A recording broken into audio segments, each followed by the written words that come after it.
Hello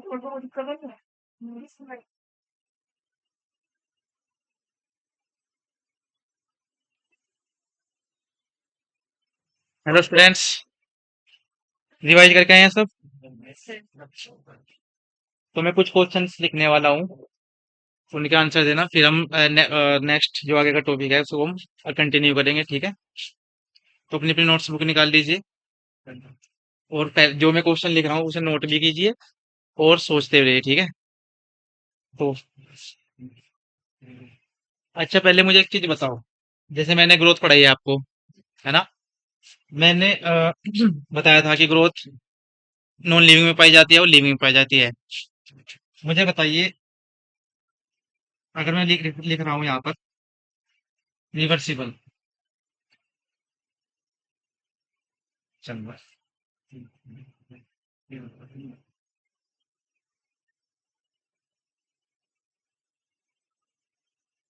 reversible term का क्या मतलब होता है? दोबारा हो जाना, वापस हो जाना, है ना। तो ऐसा, जब हम ग्रोथ पढ़ रहे थे नॉन लिविंग में, लिविंग में, ऐसा आपको आपने ऑब्जर्व किया है कि किसी में, मतलब नॉन लिविंग में या लिविंग में, किस में रिवर्सिबल ग्रोथ पाई जा सकती है? मतलब ग्रोथ उल्टी हो सकती है, वापस हो सकती है नॉन लिविंग में, कैसे? हम्म। हाँ बिल्कुल। और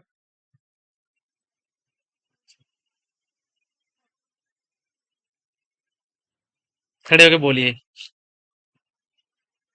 कुछ भी, जो भी है, कोई टेंशन नहीं। अरे नॉन लिविंग में पढ़ी ना तुमने। जैसे हम बात कर रहे थे, हमने नॉन लिविंग का एग्जांपल लिए थे कि, जैसे माउंटेन है, ठीक है। माउंटेन पे बर्फ जमा हो गई, है ना। तो वो वापस पिघल भी सकती है ना, वापस अपनी इनिशियल कंडीशन में आ सकता है वो। तो यहाँ पर ग्रोथ कैसी हो रही है? रिवर्सिबल, है ना। और अगर हम लिविंग ऑर्गेनिज्म की बात करें, ह्यूमंस की बात करें, क्या आपने कभी देखा है कि कोई ह्यूमन, मतलब जैसे आपकी एज का या कोई भी, वो वापस से बच्चा बन गया हो? ऐसा कुछ देखा है? तो ये एक पॉइंट भी ऐड कीजिएगा उसमें, ग्रोथ में, क्योंकि इंपॉर्टेंट है, आता है क्वेश्चन कि लिविंग ऑर्गेनिजम्स में, इरिवर्सिबल ग्रोथ पाई जाती है। सिंपल वैसे ही लिख सकते हैं आप, irreversible growth present in living organisms, ठीक है। और अब यहाँ पे कुछ क्वेश्चंस लिखने वाला हूं मैं, इनके आंसर दीजिएगा।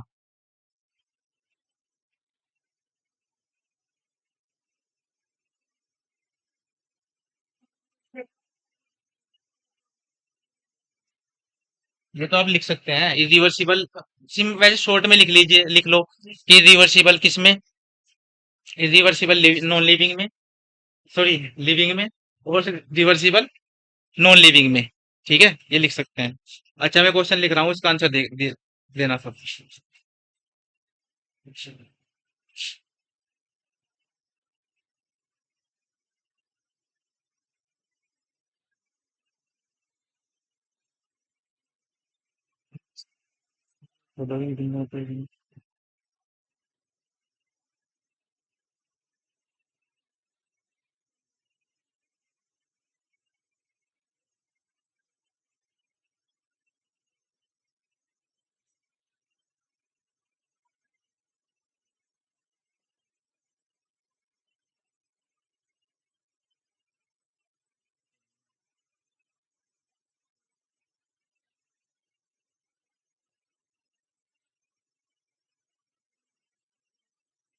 ये ऑप्शन ग्रोथ,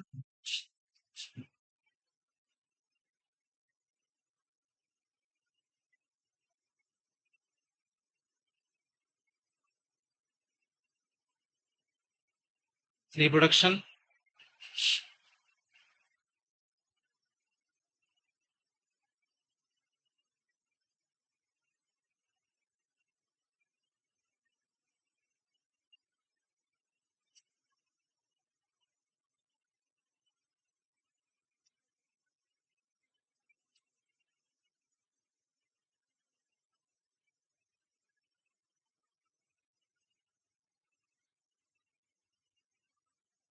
लिख लिया सबने?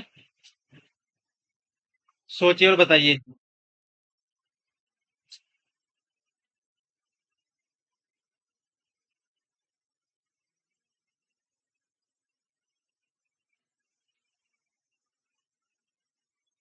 ऑफिस से आसान क्वेश्चन तो होगा ही नहीं कुछ।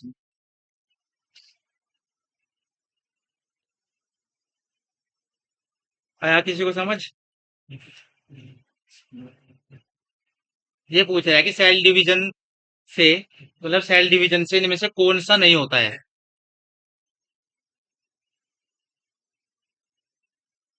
सेल डिवीजन होने से इसमें से कौन सा नहीं होता है, ये पूछ रहे हैं। मतलब जिसे सेल डिवीजन की रिक्वायरमेंट नहीं होती है। सिंपल। Third, metabolism. सब एग्री है? कौन कौन इससे एग्री नहीं है? जो नहीं है वो खड़े हो जाइए और बताइए कि क्यों गलत लग रहा है। इसमें दो रिएक्शन होती है, कैटाबॉलिक और एनाबॉलिक, तो उसमें तो सेल डिवीजन हो रहा है ना। कैटाबॉलिज्म होने के लिए सेल डिवीजन होने की रिक्वायरमेंट होती है जरूर। कैटाबॉलिज्म और एनाबॉलिज्म का क्या मतलब होता है? रिएक्शन होती है, रिएक्शन होती है। रिएक्शन में हम्म, सेल डिवीजन हुई। ये जरूरी है कि मतलब अगर कैटाबॉलिज्म हो रहा है तो सेल डिवाइड ही करे? या मतलब मैंने पूछा है यहाँ पे, इसका मतलब है कि सेल अगर डिवाइड होगी सेल है तो डिवीजन होगा ही। तो डिवीजन, मेटाबॉलिज्म का रिजल्ट बोल सकते हैं हम उसको, सेल डिवीजन को। सेल डिवीजन होने से हो रहा है क्या मेटाबॉलिज्म? ये पूछ रहे हैं हम। सेल डिवीजन होने से हो रहा है क्या मेटाबॉलिज्म? मेटाबॉलिज्म होने से सेल डिवीजन हो रही है वो कह सकते हैं हम। इसका रिवर्स थोड़ी है कि सेल डिवाइड हो रही है तो मेटाबॉलिज्म बोल देंगे हम उसको। सेल छूट है ना। अच्छा मुझे बताओ पहले, मेटाबॉलिज्म क्या होता है? मेटाबॉलिज्म के दो पार्ट होते हैं, एक कैटाबॉलिज्म, एक एनाबॉलिज्म। क्या होता है एनाबॉलिज्म? मतलब मैं अन्य थोड़ा माइंड से। अच्छा अच्छा, कोई। हाँ तो बस यही है ना, अगर आपको अधूरा ज्ञान है या आप फिलहाल नहीं मतलब कर पा रहे हो, वहां तक नहीं जा पा रहे हो, तो फिर आपके पास ये कहने का मतलब बिल्कुल ये नहीं है कि ये गलत हो सकता है। या तो आपके पास प्रॉपर प्रूफ हो, तभी तो आप बोल पाओगे ना। अब जब आपको पहले ही अधूरा पता है तो आप कैसे कह सकते हो कि हाँ भी मेटाबॉलिज्म, मतलब ये आंसर नहीं होगा इसका। ये बता रहे थे हम। अच्छा और ऑप्शन देखना, और ऑप्शन क्या कह रहे हैं? ग्रोथ, सेल डिवीजन से ग्रोथ हो सकती है। रिप्रोडक्शन किसमें? क्या हमें सेल डिवीजन से रिप्रोडक्शन हो सकता है? हमने इसमें एक एग्जांपल पढ़ा था शायद, याद होगा किसी को। क्या? यूनिसेलुलर ऑर्गेनिजम्स में अगर सेल डिवाइड होगी ना तो उससे ग्रोथ भी हो जाएगी, मतलब हमसे, सॉरी, हम उसे बोलेंगे कि उसमें रिप्रोडक्शन भी हो जाएगा। समझ आ रहा है कुछ मैं क्या बोल रहा हूँ? देखो हमने पढ़ा था कि अगर सेल डिवाइड होगी तो ग्रोथ हो जाएगी, है ना? हमने पढ़ा था ना कि अगर जो कोई भी ऑर्गेनिज्म है वो मास में बढ़ रहा है, नंबर में बढ़ रहा है, तो सेल डिवीजन के थ्रू ही बढ़ेगा।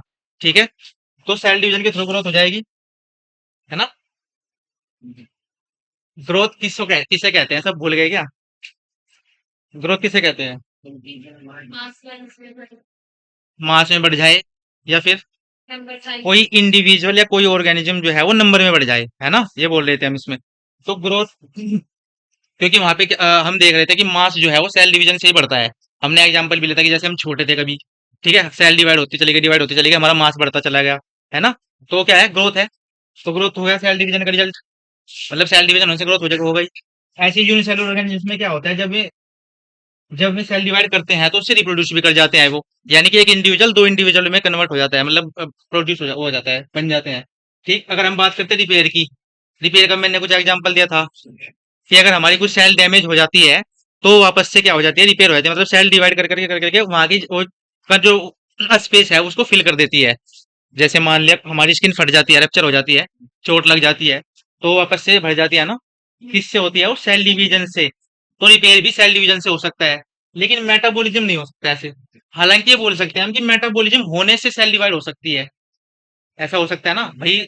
हम फूड खाते हैं, ग्लूकोज लेते हैं, प्रोटीन लेते हैं, उनके ब्रेक डाउन से क्या होगा, सेल ग्रोथ, सेल में क्या होगा, डिवीजन होगा, ये हो सकता है उसका यूज करके। ठीक, लेकिन मेटाबॉलिज्म से, मतलब मेटा हम बोल रहे हैं कि अगर सेल डिवाइड होगी तो मेटाबॉलिज्म हो, ऐसा नहीं है। ठीक है, ये एक अपोजिट वो है उसका स्टेटमेंट। तो इसलिए मेटाबॉलिज्म इसका सही आंसर है। समझ आया कुछ? दोबारा बताना है तो बताओ। समझ आ गया ना? ठीक है। ये नोट भी कर लिया ना? Yes sir. एक और क्वेश्चन लिखो। बोर्ड पे लिख दिया, वैसे बोल दो तो सही रहेगा आई थिंक। बोर्ड पे लिखूं?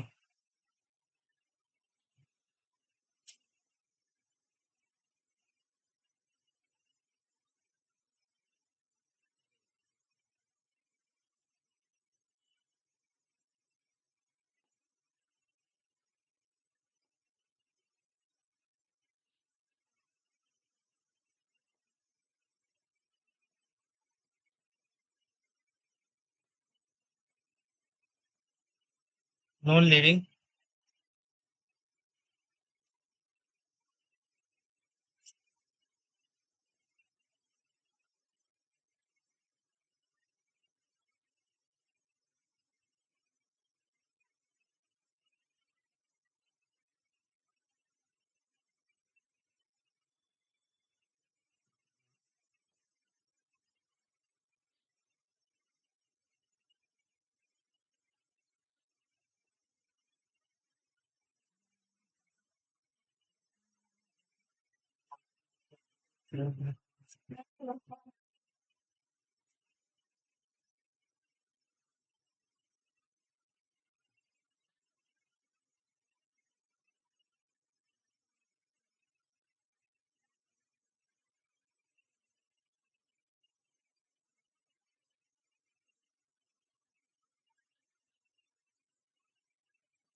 साथ साथ दिमाग भी लगाते रहिए इस पे, ताकि टाइम कम लगे हमें।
बताओ क्या लग रहा है? डी। डी। अच्छा, ये और ऑप्शन क्यों गलत लग रहे हैं आपको? क्योंकि हमें पता होना चाहिए जो, क्योंकि इससे हमारी यही है कि हमारी थिंकिंग पावर बढ़िया होगी, स्ट्रांग होगी। हमें पता रहेगा कि, और हमें और भी नॉलेज होगी कि भाई फिर ये इसका नहीं है तो किसका कैरेक्टर है। ठीक है, तो और ऑप्शंस के बारे में भी सोचना है। तो क्या मतलब है प्रॉपर्टी ऑफ सेल्फ रेप्लिकेशन का, क्या मतलब है? मतलब हम करते हैं तो हम लिविंग है, मतलब लिविंग करते हैं। सेल्फ रेप्लिकेशन की प्रॉपर्टी लिविंग में होती है ना। Yes. Your pieces turn no, क्या चल रहा है? अच्छा, इवोल्यूशन। मैथ्स की नहीं है। नो लिविंग करते हैं, लिविंग। लिविंग कैसे, कुछ बताया था मैंने इसके बारे में कभी? याद है किसी को? शायद ये बता रहे कि जो हमारे एंसेस्टर्स थे उनके बॉडीज पे हम्म। और हमारे नहीं है कि ये रिलेशन। अच्छा, मैंने वैसे इसका जिक्र किया था जब हम सेक्सुअल रिप्रोडक्शन पढ़ रहे थे, जब थोड़ा बहुत मैंने इंट्रोडक्शन दिया था। तो मैंने बताया था कि जब गैमेट्स फ्यूज होते हैं तो उससे उसमें क्या होता है, वेरिएशंस आती है, सेक्सुअल रिप्रोडक्शन की हेल्प से वेरिएशन आती है, और उन वेरिएशन से ही इवोल्यूशन होता है। ठीक है, मतलब हमें आज हमारे अंदर जो इतने चेंज आए हैं, कभी हमारे पूर्वज देखा हो तुमने कैसे थे? ठीक है, मतलब वो क्या खाते थे, उनकी फूड हैबिट क्या थी, उनकी फिजियोलॉजी कैसी थी। ठीक है, वो सब चेंज आया बहुत टाइम, वो सब इवोल्यूशन है। तो इवोल्यूशन भी लिविंग में पाया जाता है। और self regulative regulative interactive system भी किसमें पाया जाता है? क्या मतलब है इस चीज का वैसे? Self regulative interactive system.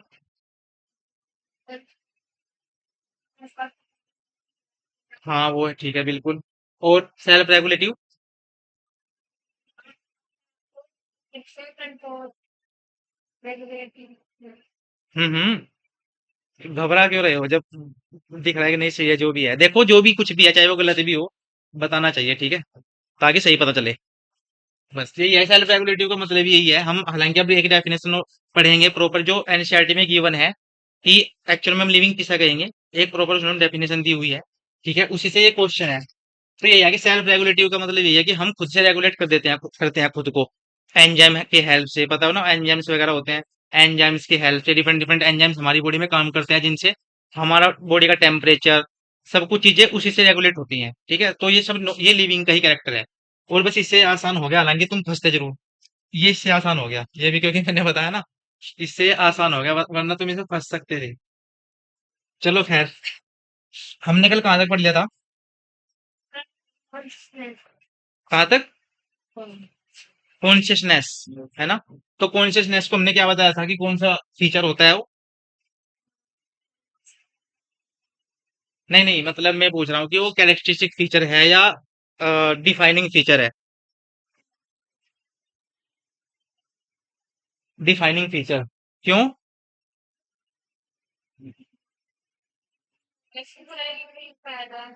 हाँ, वो सिर्फ लिविंग में पाया जाता है ना? अच्छा, आज हम एक और बात करेंगे सेल्फ कॉन्शियसनेस की। सेल्फ कॉन्शियसनेस क्या होता है? सुना है कुछ इसके बारे में कभी? बताइए।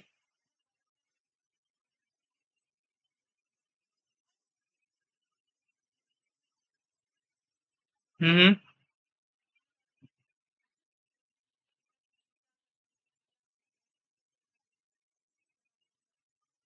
हाँ, वेरी गुड। ये होता है कि self,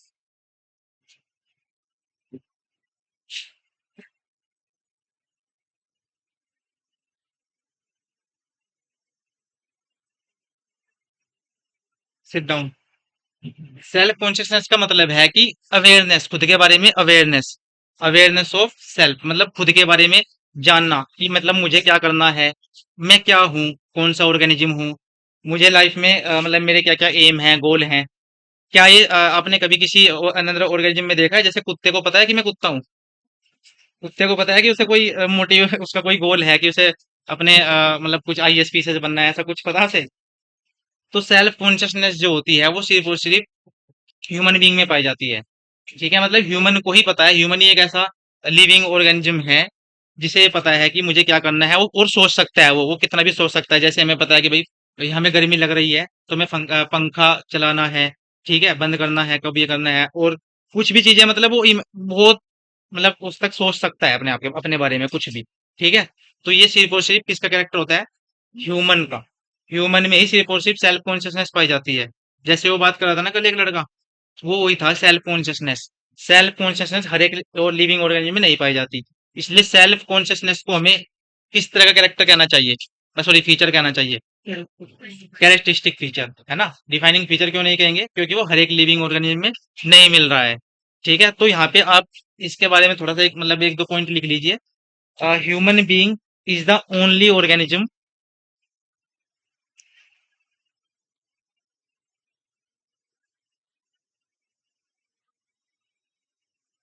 human being is the only organism who is aware of himself, who is aware of himself, so it is a characteristic feature।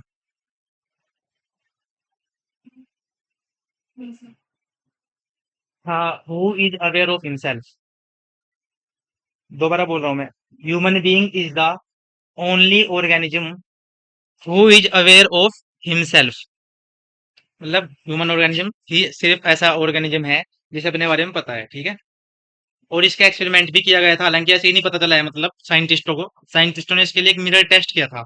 उन्होंने देखा कि जैसे उन्होंने रखा है, एक उन्होंने एक बड़ा मिरर रख दिया, ठीक, उसके सामने उन्होंने एक कुत्ता छोड़ा, तो कुत्ते ने क्या काम किया, उसको भोंकना शुरू कर दिया, मतलब मिरर में देख करके अपने अपने उसको इमेज को भोंकना शुरू कर दिया। तो इसका क्या मतलब है, वो उसको भोंक रहा है, उसे पता ही नहीं है कि कौन है वहां पे, है ना। अगर उसे पता, अगर उसमें ये सेल्फ कॉन्शियसनेस होती है, उसे क्या लगता है कि भाई मैं हूँ वो, है ना।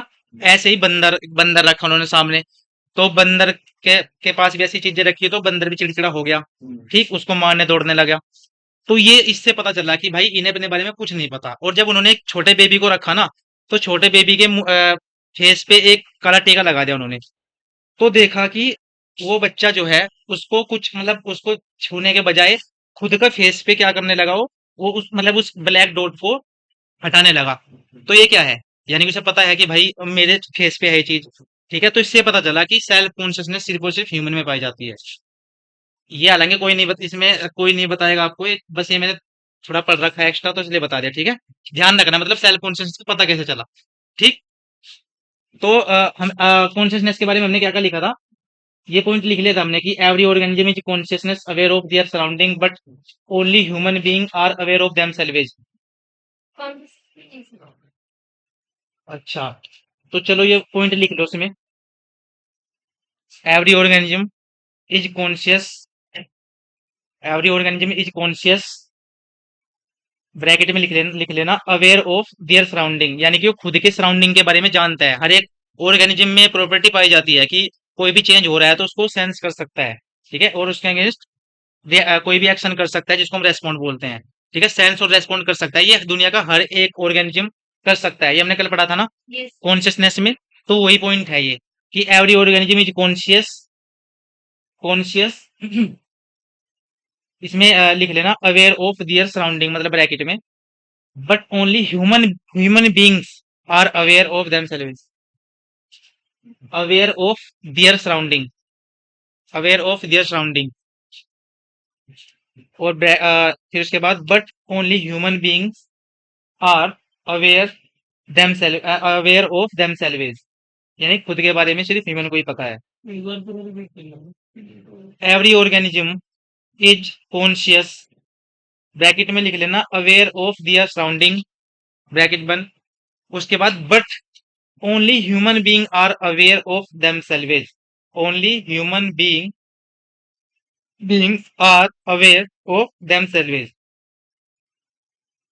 लिख लिया है? अच्छा, आपने सुना है कोमा कोमा में चला जाता है कोई इंसान, सुना है? तो क्या मैं पूछ सकता हूँ कि किसी को पता है कि उसमें कॉन्शियसनेस होगी या नहीं होगी? कोमा पेशेंट की कंडीशन क्या होती है वैसे? बॉडी को मूव नहीं कर सकते। बॉडी मूव नहीं कर सकता है, और जैसे आप उसे बोलो कुछ तो क्या सुनेगा और रेस्पॉन्स करेगा, कुछ ऐसा ऐसा देखा है? सुनेगा बट कोई रिएक्ट नहीं करेगा, है। और मतलब हम देखो, हमने ये बोला ना कि कॉन्शियसनेस हर एक लिविंग ऑर्गेनिज्म का फीचर है ना। हमने ये बोला है कॉन्शियसनेस डिफाइनिंग फीचर है। तो जैसे मैं पूछ रहा हूँ कि कोमा में जो इंसान होता है, क्या उसमें कॉन्शियसनेस होती है या नहीं होती है? रोगी ट्राई कर सकते अगर उसमें कॉन्शियसनेस नहीं होगी, ठीक, और फिर और एक चीज बताओ फिर मुझे, क्या कोमा पेशेंट वापस आ सकता है लिविंग, मतलब वैसे जैसे हम मूव कर रहे हैं, सब कुछ कर रहे हैं, क्या ऐसा कर सकता है?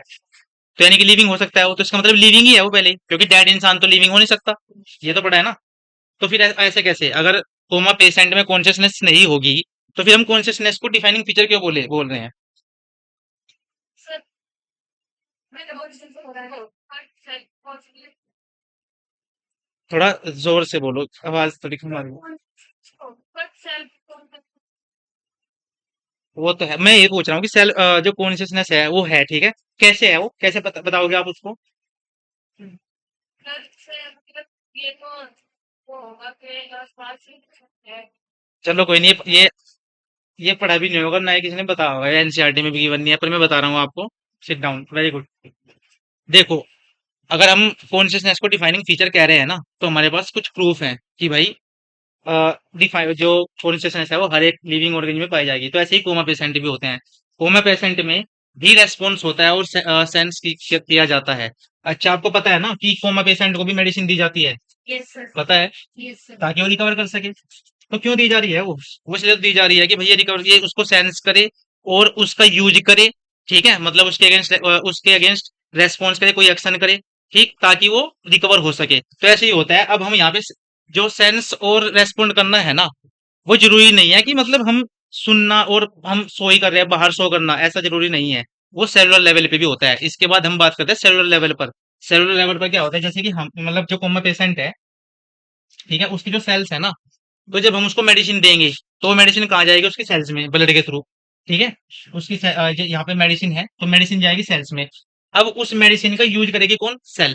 तो यूज करना क्या है भाई, सेल है हमारी, उसने मेडिसिन को सेंस करा होगा, तभी तो उसने अंदर लिया होगा सेल को, उसको, मेडिसिन को। मैं क्या बोल रहा हूँ, समझ आ रहा है कुछ। हमारी सेल्स है, ठीक है, हमने मेडिसिन दी। मेडिसिन कैसे काम करती है, मेडिसिन ऐसे ही काम करती है, मतलब हालांकि ये टॉपिक ऐसा वो बहुत ज्यादा दूर चला जाएगा अगर मैं पूछने लग जाऊं कि मेडिसिन कैसे काम करती है। वो मेडिसिन इसी ऐसे ही काम करती है। मतलब मेडिसिन को कैसे पता चलता है कि मुझे यहाँ पे काम करना है। मान लिया आपको हेडेक है, तो मेडिसिन के क्या आंख लगी हुई है कि भाई मुझे हेडेक में ही काम, मतलब मुझे इस वाले रीजन में, हेड वाले रीजन में ही काम करना है। तो मेडिसिन को कैसे पता चलता होगा कि मुझे सर में ही काम करना है, कैसे। रिस्पॉन्ड करती हाँ, सेल रेस्पॉन्ड करेगी कैसे, लेकिन उसको सेंस करके।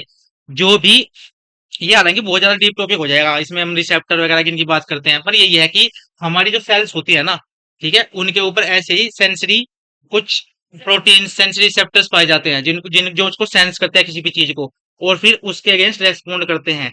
ठीक है, ऐसे ही सेल्स होती हैं हमारी, जितनी भी सेल्स है ना, किसी भी लिविंग ऑर्गेनिज्म की जो सेल्स होती हैं, उनमें ऐसे ही सेंस करने के लिए स्पेशल स्पेशल पार्ट्स होते हैं, ठीक है, जिनको हम रिसेप्टर बोलते हैं। तो उनको सेंस करेगी। जैसे यहाँ पे मेडिसिन दी हमने इसको, मतलब कोमा पेशेंट को जब हम मेडिसिन देंगे ना, तो उसकी सेल्स क्या करेंगी, उसको मेडिसिन को सेंस करेंगी, उसको अपने साइटोप्लाज्म में ले जाएंगी, ठीक है, और अब उसको ब्रेक करेगी। तो ब्रेक करना, वो सब उसका यूज करना, वो क्या हो गया, रेस्पॉन्स हो गया, नहीं हो गया, उसका रेस्पॉन्स हो गया, ताकि भाई उसको रिकवरी की जा सके, जो भी चीजें हैं उसके, ब्रेन डेड है, वो जो भी है उसको सही किया जा सके। तो यहाँ पे हम देखते हैं कि कोमा पेशेंट में हम देखते हैं कि जो कॉन्शियसनेस पाई जा रही है ना, वो सेलुलर लेवल पे पाई जा रही है, ठीक है ना। इसलिए हम बोल रहे हैं कि भाई कॉन्शियसनेस जो है वो एक डिफाइनिंग फीचर है, ऐसे ही नहीं बोला, ठीक है। याद रखना इस चीज को, ये वाली बात नहीं कोई बताएगा कि वो किस तरीके से कॉन्शियसनेस शो कर रहा है, ठीक है। आया समझ। है। Yes sir. तो उसमें ये पॉइंट लिख लीजिए।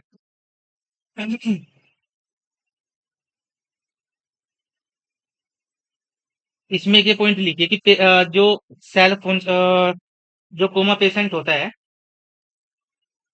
लिखिए यहाँ पे, patient lying in coma, patient lying in coma are called brain dead.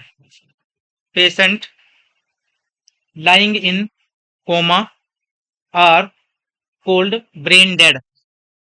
Lake, मतलब लैक जिसे की कमी, लैक सेल्फ कॉन्शियसनेस। उसमें सेल्फ कॉन्शियस ही नहीं होती बस, बाकी कॉन्शियसनेस होती है, ठीक है। मतलब उसे ये नहीं पता है कि मुझे क्या करना, मुझे क्या है, कुछ ऐसा नहीं, कुछ पता नहीं है उसे। तो हम बोल रहे हैं कि सेल्फ कॉन्शियस नहीं है, नहीं है उसमें, बाकी कॉन्शियसनेस है, ठीक है।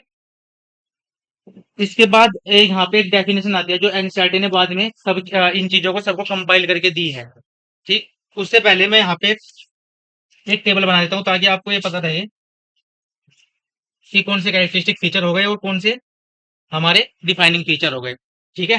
ये टेबल बना लेना ताकि आपको एक मतलब ज्यादा सोचना ना पड़े, ठीक।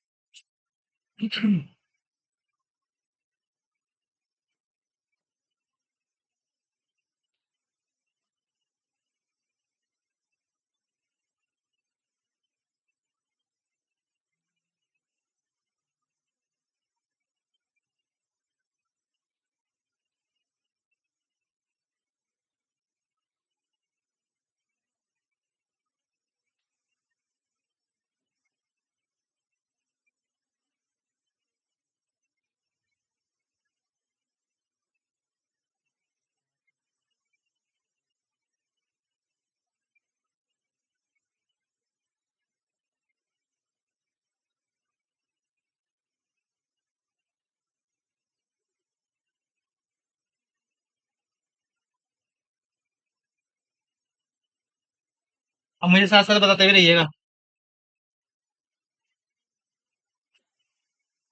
ग्रोथ, बताओ मुझे इसमें किस में निशान लगाना चाहिए, कैरेक्टरिस्टिक फीचर में। ओके,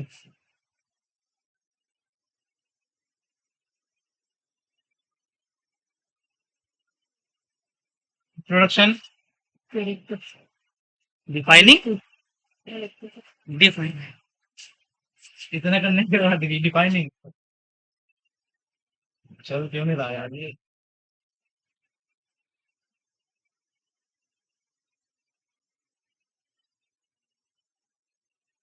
ये मेटाबॉलिज्म। डिफाइनिंग सोच लो बीबी, डिफाइनिंग क्या लग रहा है कैरेक्टरिस्टिक किस किस को लग रहा है ये?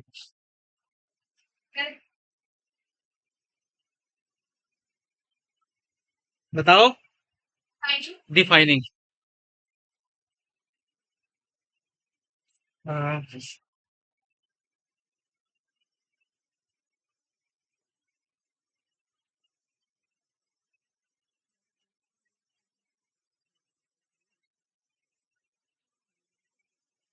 सेलुलर ऑर्गेनाइजेशन, ये पढ़ा है? बताओ मुझे कौन सा फीचर लिखना चाहिए? डिफाइनिंग। कैसे? क्यों? लिविंग का कैरेक्टर तो है लेकिन हम क्यों बोल रहे हैं? इसका एग्जांपल देना कोई।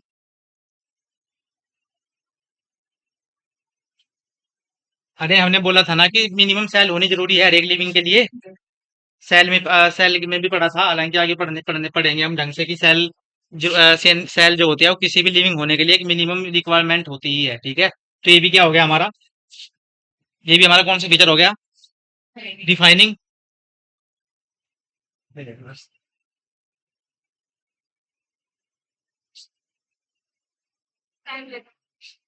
पेन से फिर स्केच हो जाएंगे, इस पे बात ही है। कौन से वाला दिखाना? दिखाना।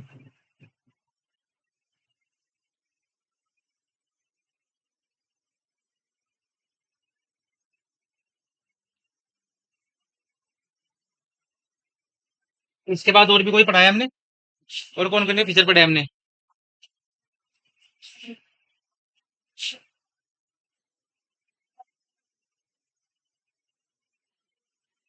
ये भी गड़बड़ कर रहा है।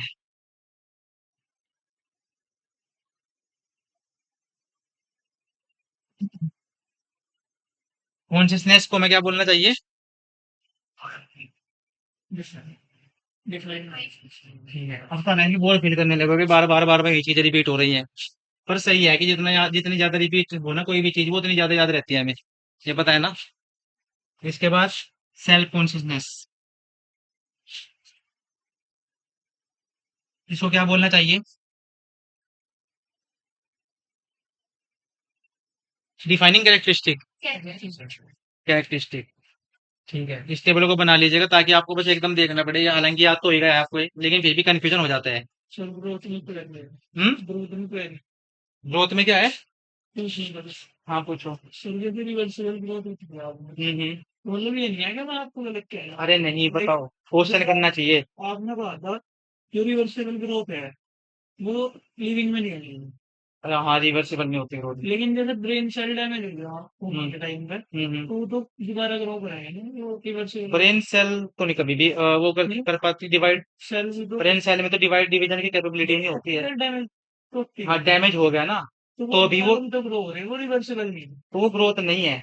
हमें वो होता है रिपेयर करना, हम उसको रिपेयर टर्म नाम देते हैं। मतलब जो वो देखो इसमें क्या होता है ना कि ग्रोथ का मतलब है कि कोई भी चीज फिक्स हो गई, हमने फिक्स कर दी वो, मतलब उसकी प्रॉपर हाइट, उसकी प्रॉपर शेप, वो सब हमने फिक्स कर दिया है, उससे आगे नहीं बढ़ेगी वो। मान लिया मैं ये कहना चाह रहा हूँ, देखो जैसे यहाँ पे हमारा हार्ट जो हमारा ब्रेन है ना, हमारा ब्रेन है, हमारे ब्रेन की शेप बस इतनी ही है, ठीक है। ग्रोथ हम उसको तब बोलेंगे जब वो डैमेज होने के बाद इससे ज्यादा बढ़ जाए।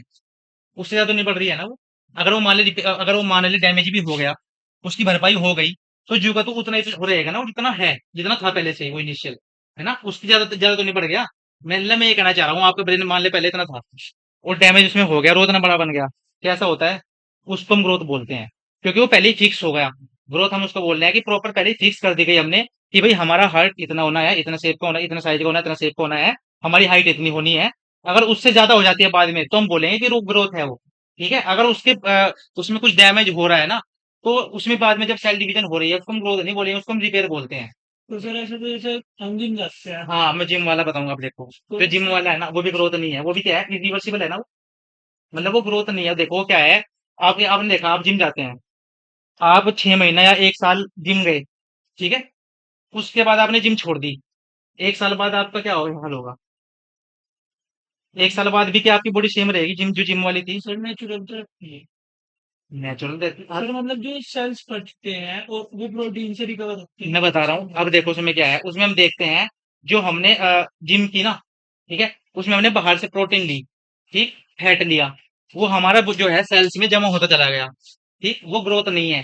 ग्रोथ तब कहलाई जाएगी जब जब वही कि जब जो हमारा सेल होती है ना, जो हमारी सेल्स है, अरे यार ये चलता नहीं, जो सेल्स है ना हमारी, इसका जो लिविंग मटेरियल है इसमें साइटोप्लाज्म, ठीक, अगर ये प्रॉपर चीजें बना रहा है, नई चीजें बना रहा है और ग्रोथ कर रहा है, डिवाइड कर रहा है, ठीक, इसमें अगर कोई चेंज हो रहा है, ठीक, तब उसको हम ग्रोथ बोलेंगे। ना कि इसमें फैट जमा हो गया, यहाँ पे फैट जमा हो गया, तुमने खाया, प्रोटीन जमा हो गया, उसको ग्रोथ नहीं बोलेंगे हम।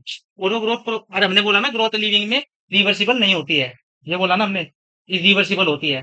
तो मैं बता तो रहा हूँ, अगर आप जिम करते हो ना, आपने अच्छे देखा होगा, आपने वो देखे जो जिम जिम वाले होते हैं, और जैसे कोई चैंपियन है, बॉडी बिल्डिंग चैंपियन है, आपने सुना है ना, किसी का नाम सुना होगा, कभी उनकी बॉडी कैसी थी और आज कैसी है, देखा आपने? आज में ऐसे मतलब वो हो गए ना, मतलब कि उनकी उनका जितना भी फैट था, जितना भी उनका मसल्स थी, वो सब वापस से उसी उसी फेज में आ गई। वो क्यों हुई? वो इसलिए हुई क्योंकि वो प्रॉपर ग्रोथ नहीं है, हम उसको प्रॉपर ग्रोथ नहीं बोलेंगे, ठीक है, ये होता है उसमें। ग्रोथ ग्रोथ का मैंने मतलब बताया तो था, यही है बस कि एक चीज फिक्स हो गई, उसके बाद से उसमें अगर कुछ हो रहा है तो ग्रोथ बोलेंगे, नहीं तो नहीं। जैसे कैंसर है, कैंसर, उसको हम ग्रोथ बोलेंगे, क्योंकि कैंसर में क्या होता है, डिवीजन होता रहता है, और जो नॉर्मल कंडीशन होते हैं इंसान की, नॉर्मल कोई भी पार्ट होता है, जैसे लीवर में हो जाता है कैंसर, तो लीवर का साइज बढ़ जाता है, उसको हम ग्रोथ बोलेंगे, ना कि इस चीज को ग्रोथ बोलेंगे कि जिम में हमने खाना खाया, जा करके जिम जिम में हमने बॉडी बनाई और फिर हमारा साइज बढ़ गया, ये होगा, ये ग्रोथ नहीं है, क्योंकि वो वापस हो जाएगी, फिर से तुम ऐसे ही हो जाओगे कुछ टाइम बाद, जहाँ तुमने जिम जिम छोड़ दी, कुछ टाइम तक ही मेंटेन रहेगी, उसके बाद फिर से ऐसी हो जाएगी, तो उसको ग्रोथ नहीं बोलेंगे, ठीक है? आया समझ? ये क्वेश्चन सही बताऊं ना, मैं उस दिन जिस दिन मैं ग्रोथ पढ़ा रहा था, मैं क्वेश्चन पूछने वाला था, फिर मैंने सोचा कि बच्चों को शायद समझ ढंग से नहीं आ रहा है, मैं ये को बहुत ज्यादा कॉम्प्लेक्स हो जाएगा, इस वजह से मैंने बताया नहीं, ठीक, क्योंकि ये क्वेश्चन बहुत ज्यादा आता है कि भाई आ, हम तगड़े कैसे हो जाते हैं, हमारा साइज बढ़ जाता है, वो प्रॉपर वो मतलब नेचुरल ग्रोथ नहीं है, और सबसे बड़ी ट्रू ग्रोथ नहीं है वो, ठीक है ना? ये होता है। सर अगर बिना सप्लीमेंट्स के। कुछ भी हो, मैंने जो बताया बस वो याद रखो, वो चीज ना बाद में वापस हो जाएगी, अगर अगर हाइट घट रही है तो ऐसा होता है, बस तो ऐसी चीज है कि मतलब जो ग्रोथ होगी ना, देखो जो ग्रोथ है वो कभी रिवर्सिबल नहीं होगी इन लिविंग ऑर्गेनिजम्स, ठीक है? आप जिम करो, कुछ भी करो, थोड़े दिन बाद थोड़े दिन बाद वो वापस आ जाओगे आप उसी चीज में, तो ट्रू ग्रोथ नहीं है, ठीक है, याद रखना है बस। अगर ट्रू ग्रोथ है वो रिवर्सिबल है। ना, कभी भी नहीं हो सकती। देख लो ना भाई, आप आज इतने बड़े हो, आप छोटे बच्चे हो जाओगे कभी? कभी नहीं बन सकते ना। आपकी हाइट 6 फीट है जितनी भी है, क्या आपकी हाइट 5 फीट हो जाएगी घट करके? नहीं ना। तो बस यही है, लिविंग में कभी भी ग्रोथ जो है वो रिवर्सिबल नहीं होती है। अंडरस्टैंड? सबको समझ आया क्या बोला मैंने? याद रखना इसको। और क्वेश्चन पूछो, चाहे टीचर कुछ भी बता रहा हो, क्वेश्चन पूछो कि अगर सर गलत बता रहे हैं ना तो टोको से, ठीक है? ये डिसरेस्पेक्ट नहीं है, ये है कि नॉलेज आपके अंदर क्या है, मतलब आप कितना सोच पा रहे हो।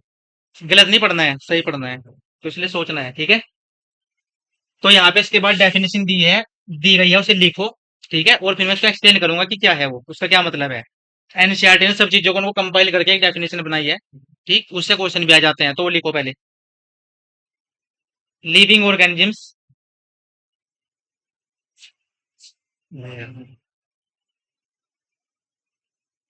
Just 1 minute. Hello.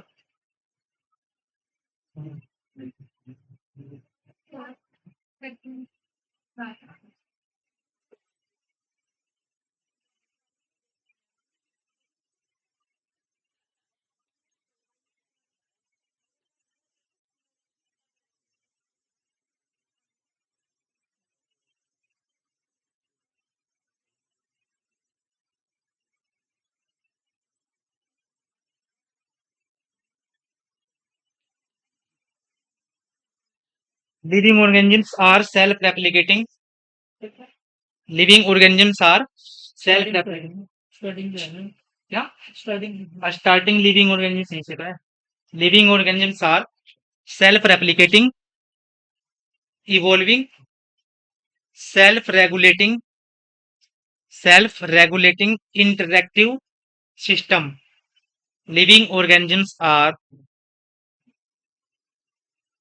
self-replicating, evolving, self-regulating, interactive system capable of responding external stimuli. Responding external stimuli. मैं दोबारा रिपीट कर रहा हूँ. Living organisms are self-replicating, evolving, self-regulating, interactive system capable of responding external stimuli. लिख लिया है सबने? तो अब देखो इसका क्या मतलब है, इस डेफिनेशन का क्या मतलब है। मतलब इन्होंने बताया कि लिविंग एक्चुअल में हम किसे कहेंगे, एनसीईआरटी में गिवन है, एनसीईआरटी में ये पॉइंट है, आप देखना उसको। तो इसमें लिखा हुआ है regulating, self replicating. Self replicating का क्या मतलब है कि हर एक सेल, जितने भी लिविंग ऑर्गेनिजम्स है, लिख लिया सबने? मैं भी इसमें इन जो जितनी भी टर्म्स है इनका मतलब बताने जा रहा हूँ, ठीक है, उसको ध्यान से सुनना। साथ साथ चाहे तो रफली मतलब वैसे लिख भी सकते हो। जो मैं हमने बोला है इसमें सेल्फ रेप्लिकेटिंग, रेप्लिकेटिंग का क्या मतलब है कि हर एक सेल, ठीक है, कि जो भी लिविंग ऑर्गेनिजम्स है उनकी हर एक सेल में जो डीएनए होता है वो खुद को रेप्लिकेट करता है, मतलब खुद की कॉपी बना लेता है। जैसे डीएनए है ना, यहाँ पे क्रोमोजोम डीएनए कुछ सुना है ना, यस तो वो अपने आप की कॉपी बनाता है, ठीक। ये एक चीज, मतलब डीएनए की रेप्लिकेशन ये हर एक लिविंग ऑर्गेनिज्म में होगा। अब वो अलग बात है कि जैसे ही रेप्लिकेशन हुआ, ठीक, उससे रिप्रोड्यूस भी कर जाएंगे ऑर्गेनिजम्स और ग्रोथ भी कर जाएंगे, वो बात अलग है। लेकिन क्योंकि हम यहाँ पे इसका मतलब रिप्रोडक्शन नहीं मानेंगे, क्योंकि हमने क्या पढ़ा था, हर एक लिविंग ऑर्गेनिज्म रिप्रोड्यूस नहीं कर सकता, है ना। मतलब बहुत मैंने देखा है बहुत टीचर्स इसको जो ये है ना सेल्फ रेप्लिकेटिंग मतलब है, इसका मतलब यही पढ़ाते हैं कि रिप्रोडक्शन। लेकिन जरूरी नहीं है, क्योंकि हर एक लिविंग ऑर्गेनिज्म रिप्रोडक्शन नहीं करता है। सेल्फ रेप्लिकेटिंग कम, लेकिन इसका कोई भी अपवाद नहीं है, क्योंकि हर एक लिविंग ऑर्गेनिज्म जितनी भी उसमें सेल्स प्रेजेंट है, उसकी हर एक सेल्स में जो डीएनए प्रेजेंट है, ठीक है, उसमें रेप्लिकेशन होगा ही होगा। और ये रेप्लिकेशन क्यों होगा, क्योंकि सेल को कंट्रोल करना है, ठीक है। सेल में जितने भी चेंज आएंगे वो सब इसी के द्वारा कंट्रोल होते हैं, सब इसी के थ्रू होगा, ठीक है। क्या बोला है मैंने कि दुनिया का हर एक लिविंग ऑर्गेनिज्म में जो डीएनए प्रेजेंट होता है वो अपने आप को रेप्लिकेट करता है, अपनी कॉपी बनाता है, मतलब ऐसे दो कॉपी बन जाएंगी, ठीक है। तो लिविंग ऑर्गेनिजम्स ऐसे होते हैं जिनमें जो सेल्फ रेप्लिकेटिंग होते हैं। और दूसरी बात, इवोल्विंग होते हैं। इवोल्विंग का मतलब यही है कि मतलब जो एनवायरमेंट है ना, एनवायरमेंट में कुछ भी चेंज आया तो उसके उसके अनुसार जो है उसके अकॉर्डिंग अपने आप को अडेप्ट करने लग जाएंगे वो, मतलब अनुकूलित हो जाएंगे उसके लिए, ठीक है। जैसे देखा है ना आपने कि मतलब अ, कि कोई भी चीज कोई मान ले जैसे कोई भी डिजीज आ गई, कोई महामारी आ गई, जैसे कोरोना आया था अभी, तो उसमें क्या हुआ कि क्या वो हर एक जो बंदे हैं वो झेल गए थे उसको, कोरोना को? नहीं ना। मतलब कुछ मर गए, लेकिन कुछ ने क्या किया, अडेप्ट कर लिया, मतलब उसमें कुछ बॉडी में चेंज हुए हैं, कुछ उनमें कुछ बॉडी में चेंज था, तो जिस वजह से उसके लिए वो अडेप्ट हो गए। आज कोरोना कुछ भी नहीं कर सकता। ये सब चीजें मतलब अडेप्टेशन किया, मतलब एग्जांपल दे रहा हूँ कि बस क्या होता है, सेल्फ इवोल्विंग होते हैं वो। सेल्फ इवोल्विंग का मतलब यही है कि एनवायरमेंट में जो भी चेंज आता है ना, उसके साथ साथ उसके अनुसार जो है अपने आप को अडेप्ट करने लग जाते हैं, मतलब उसी के अकॉर्डिंग अपनी बॉडी में चेंज करने लग जाते हैं।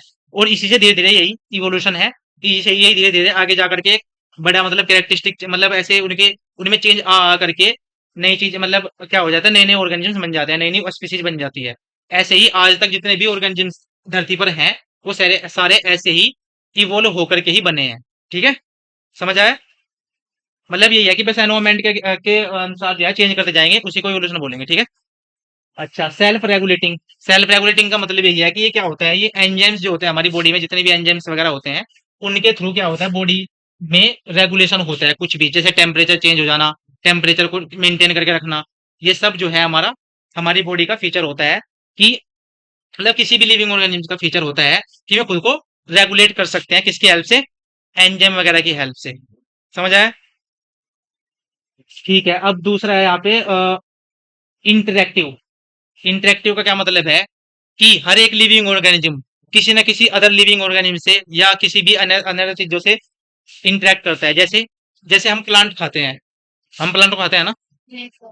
हम साग सब्जी जो भी है सब जितनी भी हम, अच्छा हम रोटी खा रहे हैं, और रोटी कहाँ से आ रही है, कैसे बन रही है, अनाज से। अनाज क्या है, प्लांट। Plant. तो हम उसके साथ किसी न किसी रूप से क्या है, अटैच है, इंटरेक्ट कर रहे हैं, मतलब कोई ना कोई रिलेशन है हमारा। तो ऐसे ही हर एक लिविंग ऑर्गेनिज्म जो है वो इंटरेक्ट करते हैं कि हर एक दूसरे ऑर्गेनिज्म से। इसी को हम बोलते हैं इंटरेक्टिव। ठीक है, जैसे हम प्लांट खाते हैं या कुछ भी, जैसे और ऑर्गेनिज्म जो होते हैं, जैसे शेर है वो मांस खाता है। ठीक है, ऐसी चीजें होते हैं। अब ये दो तरीके के इंटरेक्शन पाए जाते हैं। एक होते हैं कॉन्फ्लिक्ट, कॉन्फ्लिक्ट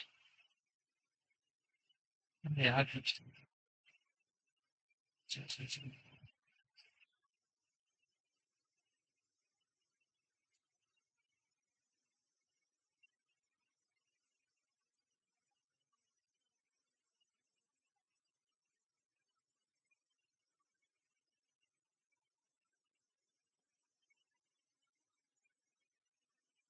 फिंगर थोड़ी देर में घिस जाएगी।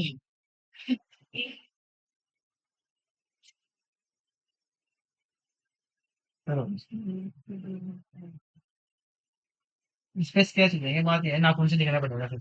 अब दो टर्म आती है हमारे इंटरेक्शन में। एक होती है कॉन्फ्लिक्ट, एक होती है कोऑपरेशन। कॉन्फ्लिक्ट का क्या मतलब होता है कि हर एक बंदा जो है वो नेगेटिव रूप से एक दूसरे से इंटरेक्ट कर रहा है, मतलब रिलेशन में है। जैसे जैसे शेर के सामने में आ जाऊं, तो शेर क्या चाहेगा, मुझे खाना चाहेगा शेर। तो यानी कि वो क्या कर रहा है, नेगेटिव वो है, मतलब मेरा, मतलब क्या कर रहा है वो, एक को फायदा हो रहा है उसमें, एक को नुकसान हो रहा है। सिंपल ये मान के चलोगे, एक को फायदा हो रहा है, एक को नुकसान हो रहा है, उसको हम बोलते हैं कॉन्फ्लिक्ट, कॉन्फ्लिक्टिव कॉन्फ्लिक्ट। और कोऑपरेशन का क्या मतलब है कि एक दूसरे की सहायता कर रहे हैं। ठीक है, जैसे आपने देखा, जैसे मैं आपको पढ़ा रहा हूँ, आप पढ़ रहे हैं, तो हम एक दूसरे की हेल्प कर रहे हैं। ये क्या हो गया, कोऑपरेशन। और कॉन्फ्लिक्ट का मतलब एक दूसरे के ऑपोजिट काम करना। ठीक है, जैसे मतलब हमने शेर का एग्जांपल लिया, भाई शेर के सामने तुम आओगे तो तुम्हें वो खाना जाएगा, या फिर उसके सामने कोई हिरन आ गया तो उसको खाना चाहेगा, ये हो गया कॉन्फ्लिक्ट। ठीक है, तो नेचर में दो तरह के इंटरेक्शन पाए जाते हैं, और इसी को हम बोलते हैं कि जो ये जितने भी लिविंग ऑर्गेनिज्म होते हैं वो क्या होते हैं, इंटरेक्टिव होते हैं। ठीक है, वो एक दूसरे के साथ इंटरेक्ट करते हैं किसी भी तरीके से। ठीक है, समझ आया। Yes. यहाँ से क्वेश्चन बन सकता है, तो आराम से बन जाएगा। और इसमें दूसरा एक लास्ट पॉइंट रह रहा है, कौन सा,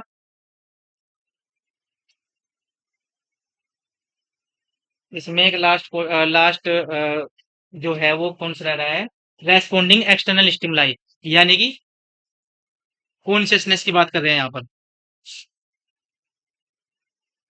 क्या लिखा है अपने डेफिनेशन,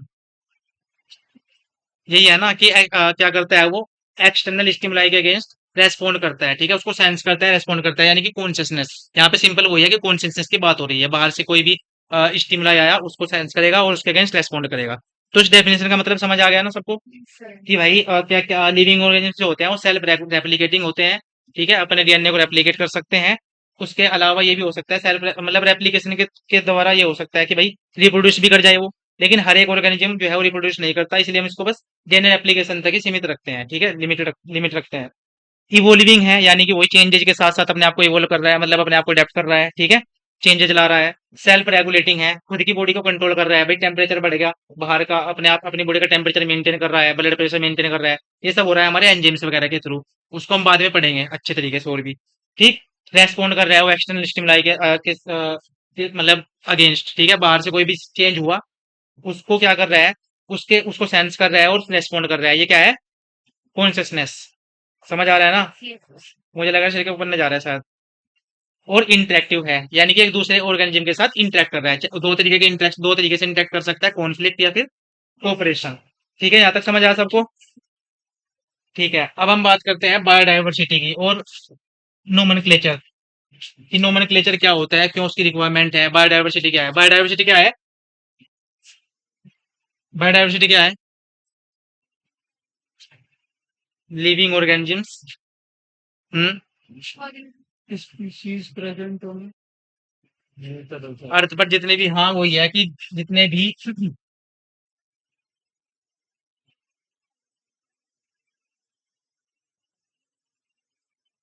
दो टर्म से मिलके बना हुआ है, बायो और डाइवर्सिटी। बायो का मतलब क्या है, लिविंग। ठीक है, और डाइवर्सिटी का क्या मतलब होता है, चेंजेज, विभिन्नता, टाइप्स कितने। तो यानी कि लाइफ जो है अर्थ पर वो कितने टाइप्स में पाई जा रही है, कितनी फॉर्म्स में पाई जा रही है। अब देखते हैं ना, आप अपने आसपास हर एक टाइप के ऑर्गेनिज्म देखते हैं, क्या क्या, जैसे कि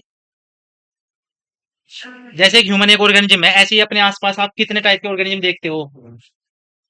जैसे कि एग्जांपल, एनिमल। कैट, डॉग, काऊ, वाओ, मतलब जो चीज फिलहाल दिख भी नहीं रही है ना, वो भी बता रहे हैं यहाँ पे। मतलब प्लांट लगा हुआ है, ये बेचारा बुरा मान जाएगा इसको, तो कुछ ख्याल कर लो। तो आप देखते हो कि अर्थ पर डिफरेंट डिफरेंट टाइप के ऑर्गेनिज्म पाए जाते हैं, है ना। हाँ, तो इसी को हम क्या बोलते हैं, बायोडाइवर्सिटी। और अर्थ पर लगभग 1.7 टू 1.8 बिलियन, 1 मिलियन, चलना यार, इतनी मिलियन स्पीसीज पाई जाती है। अब स्पीसीज क्या होती है वो हम बात करेंगे। तो लगभग 1.7 टू 1.8 मिलियन, यानी कि हम अगर सिंपली कहें तो 17 लाख से 18 लाख स्पीसीज जो है वो अर्थ पर पाई जाती है। अच्छा, ह्यूमन की कितनी स्पीसीज पाई जाती है अर्थ पर। ह्यूमन की अर्थ पर कितनी स्पीसीज पाई जाती है। ह्यूमन जो है वो कितने टाइप्स के पाए जाते हैं। कितने, 3। जैसे कि कौन कौन से। 11th 12th में क्या पढ़ गए तुम। चलो कुछ नहीं, बताओ, पता है किसी को। अरे आपने पढ़ा है ह्यूमन का साइंटिफिक नेम क्या है, होमो सैपियंस। तो होमो सैपियंस सबका सबका, चाहे वो अफ्रीका में रह रहा है कोई, चाहे वो अफ्रीकन है, चाहे वो अमेरिकन है, सबका नाम होमो सैपियंस है। ये पढ़ा है ना कुछ। तो वो एक स्पीसीज हुई, यानी कि इंसान की सिर्फ और सिर्फ एक ही स्पीसीज अर्थ पर पाई जाती है, होमो सैपियंस। एक ही टाइप का इंसान पाया जाता है। अगर हम बात कर रहे हैं ना अफ्रीका और उनकी, वो उनमें थोड़े से अलग अलग थोड़े चेंज हो गए, लेकिन उनको पूरा एक स्पीसीज नहीं बोलेंगे। ठीक है, उसको हम आगे बात करेंगे कैसे कैसे क्या होता है वो। पर यहाँ पे फिलहाल एक ही टाइप का इंसान पाया जाता है, जो है होमो सैपियंस। लेकिन ये देखो तुम, एक ही स्पीसीज, मतलब हम यहाँ पे स्पीसीज की बात कर रहे हैं। तो देखो 17 से 18 लाख हम लिख सकते हैं यहाँ पे, 17 लाख,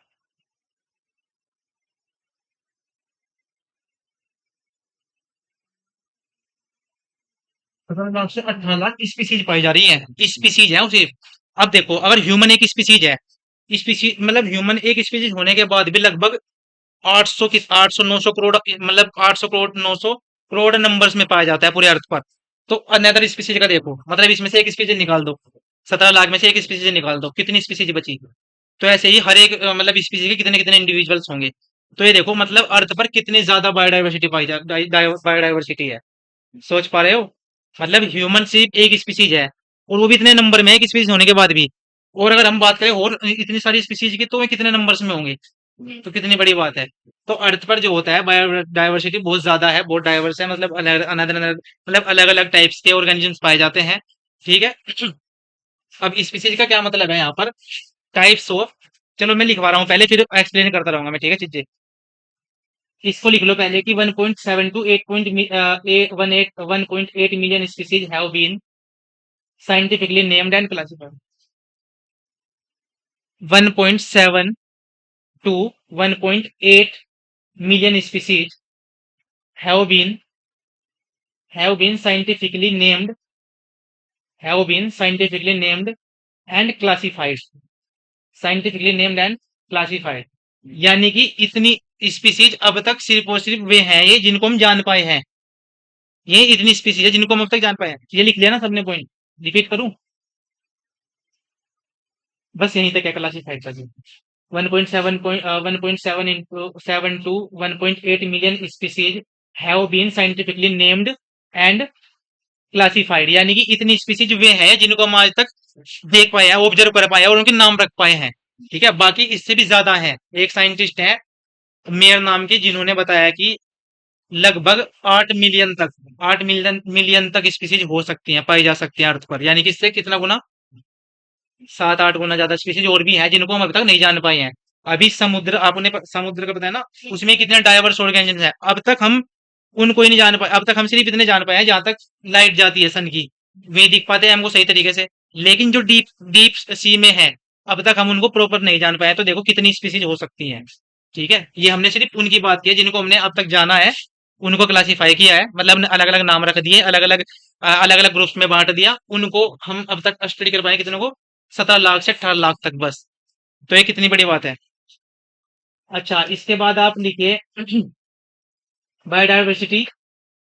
ये तो इसकी डेफिनेशन लिख लीजिए। Biodiversity is the number, biodiversity is the number and various kinds of organisms found on अर्थ। यानी कि अर्थ पर डिफरेंट डिफरेंट टाइप के ऑर्गेनिजम्स का नंबर।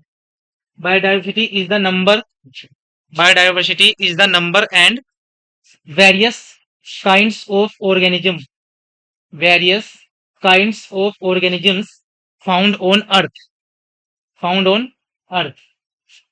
लिख रहे हैं यहाँ तक? आप यहाँ पे ये भी लिख सकते हैं कि लगभग 800 करोड़ 800 करोड़ ह्यूमन जो हैं वो अर्थ पर पाए जाते हैं।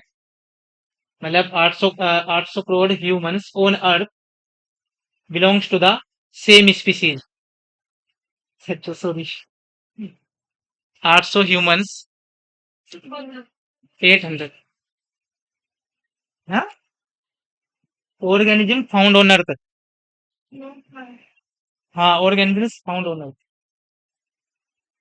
मैं दोबारा रिपीट कर रहा हूँ, सुनो। बायोडायवर्सिटी इज द नंबर, और इसलिए टाइम ज्यादा लग रहा है, वरना सही बताओ ना, ये जितना हम पढ़ रहे हैं ये दो एक क्लास का वो था बस। मैं सिर्फ इसलिए क्योंकि नोट्स भी बनवाने पड़ रहे हैं तो इस वजह से थोड़ा टाइम ज्यादा लग रहा है, वरना एक दो क्लास का ही था ये। और इस हाँ, मैं ये सोच रहा था कि ग्रुप में हो आप सब, आप सब हो ना ग्रुप में? ठीक है, फिर कल से हम यही करेंगे, या मतलब कल से क्या, परसों से हमारा दूसरा, मंडे से हमारा दूसरा चैप्टर स्टार्ट होगा, बायोलॉजिकल क्लासिफिकेशन। तो मैं उसके नोट्स ग्रुप में भेज दिया करूंगा। उससे ये रहेगा कि मुझे बस समझाना समझाना पड़ेगा आपको, है ना? आप वहां से नोट कर लीजिएगा सब कुछ, ठीक है? बस ये सही रहेगा। मैं यही सोच रहा था कि मैं ऐसा करूं, लेकिन मैंने सर को इसलिए नहीं पूछा, कभी सर ये सोचे कि यार तू शायद अलग ही सिस्टम ला रहा है यहाँ पर कि मतलब बच्चों को नोट्स बनवा वो मतलब भेजेगा ग्रुप में। तो इस वजह से मैंने सर से डिस्कशन नहीं किया है, पर मैं भेज दूंगा, ठीक है? ये सही रहेगा क्योंकि इससे टाइम बचेगा हमारा समझना समझाने में। जहाँ पे देखो मैं तुम्हें समझाऊंगा, एक एक पॉइंट लिखवाऊंगा भी, फिर समझाऊंगा भी, तो देख लो अब तक हम क्या ही पढ़ पाए हैं, कुछ भी नहीं आए। तो खैर ये तो कर लो, अब जो भी है मतलब जितना भी रह रहा है फिलहाल, उसके बाद हम फिर यही करेंगे। इससे मैं आपको और एक्स्ट्रा चीजें बता पाऊंगा, फिर समझाने में जो है मैं एक्स्ट्रा चीजें भी बता पाऊंगा। देखो, is the biodiversity is the number, biodiversity is the number and various kinds of various kinds of organisms found on earth, organisms found on अर्थ लिख लिया ना? आप इसमें लिख सकते हैं यही 800 humans on earth, 800 humans on earth belongs to the same species, belongs to the same species, belong to the same species. अब स्पीसीज क्या है, यहाँ पे थोड़ा सा भी एक छोटी सी डेफिनेशन लिख दो, बाकी तो मैं आगे हम ये नोमेनक्लेचर जब पढ़ेंगे वहां पे हम प्रॉपर पढ़ेंगे कि स्पीसीज क्या है, ठीक है? जीनस क्या है, सब चीजें पढ़ेंगे। तो स्पीसीज का मतलब है यहाँ पर कि एवरी डिफरेंट टाइप्स, लिखो, every different types, every different types of organisms, every different types of organisms on earth represents a species, every different types of organism on earth represents a species. ठीक है, लिख लिया है? यानी कि यहाँ पे जो भी स्पीसीज है ना, 17 से 18 लाख, ये इतनी स्पीसीज क्या कर रही हैं, टाइप्स को दिखा रही हैं, ऑर्गेनिज्म्स के टाइप्स को, यानी कि इतने टाइप्स के ऑर्गेनिज्म्स पाए जाते हैं। ठीक है, ये यहाँ पर अब हम बात करते हैं यहाँ पर कि इतने ऑर्गेनिजम्स को हम स्टडी कैसे करेंगे, इनको नाम कैसे देंगे। ठीक है, नोमेनक्लेचर पढ़ने वाले हैं हम। नोमेनक्लेचर का मतलब है कि हमें इतने सारे ऑर्गेनिजम्स को नाम देना है, तो उसके लिए हमें क्या क्या मतलब रूल्स फॉलो करने हैं और क्या क्या चीजें हमें वो करनी है। अच्छा मुझे बताओ, जैसे कि हम प्याज, प्याज खाइए ना सबने, प्याज खाइए सबने, देखी भी है सबने प्याज, हालांकि डेली का ही है ये तो अब देखो हम यहाँ पे यूपी में, यूपी वाले एरिया में उसको प्याज बोलते हैं, है ना?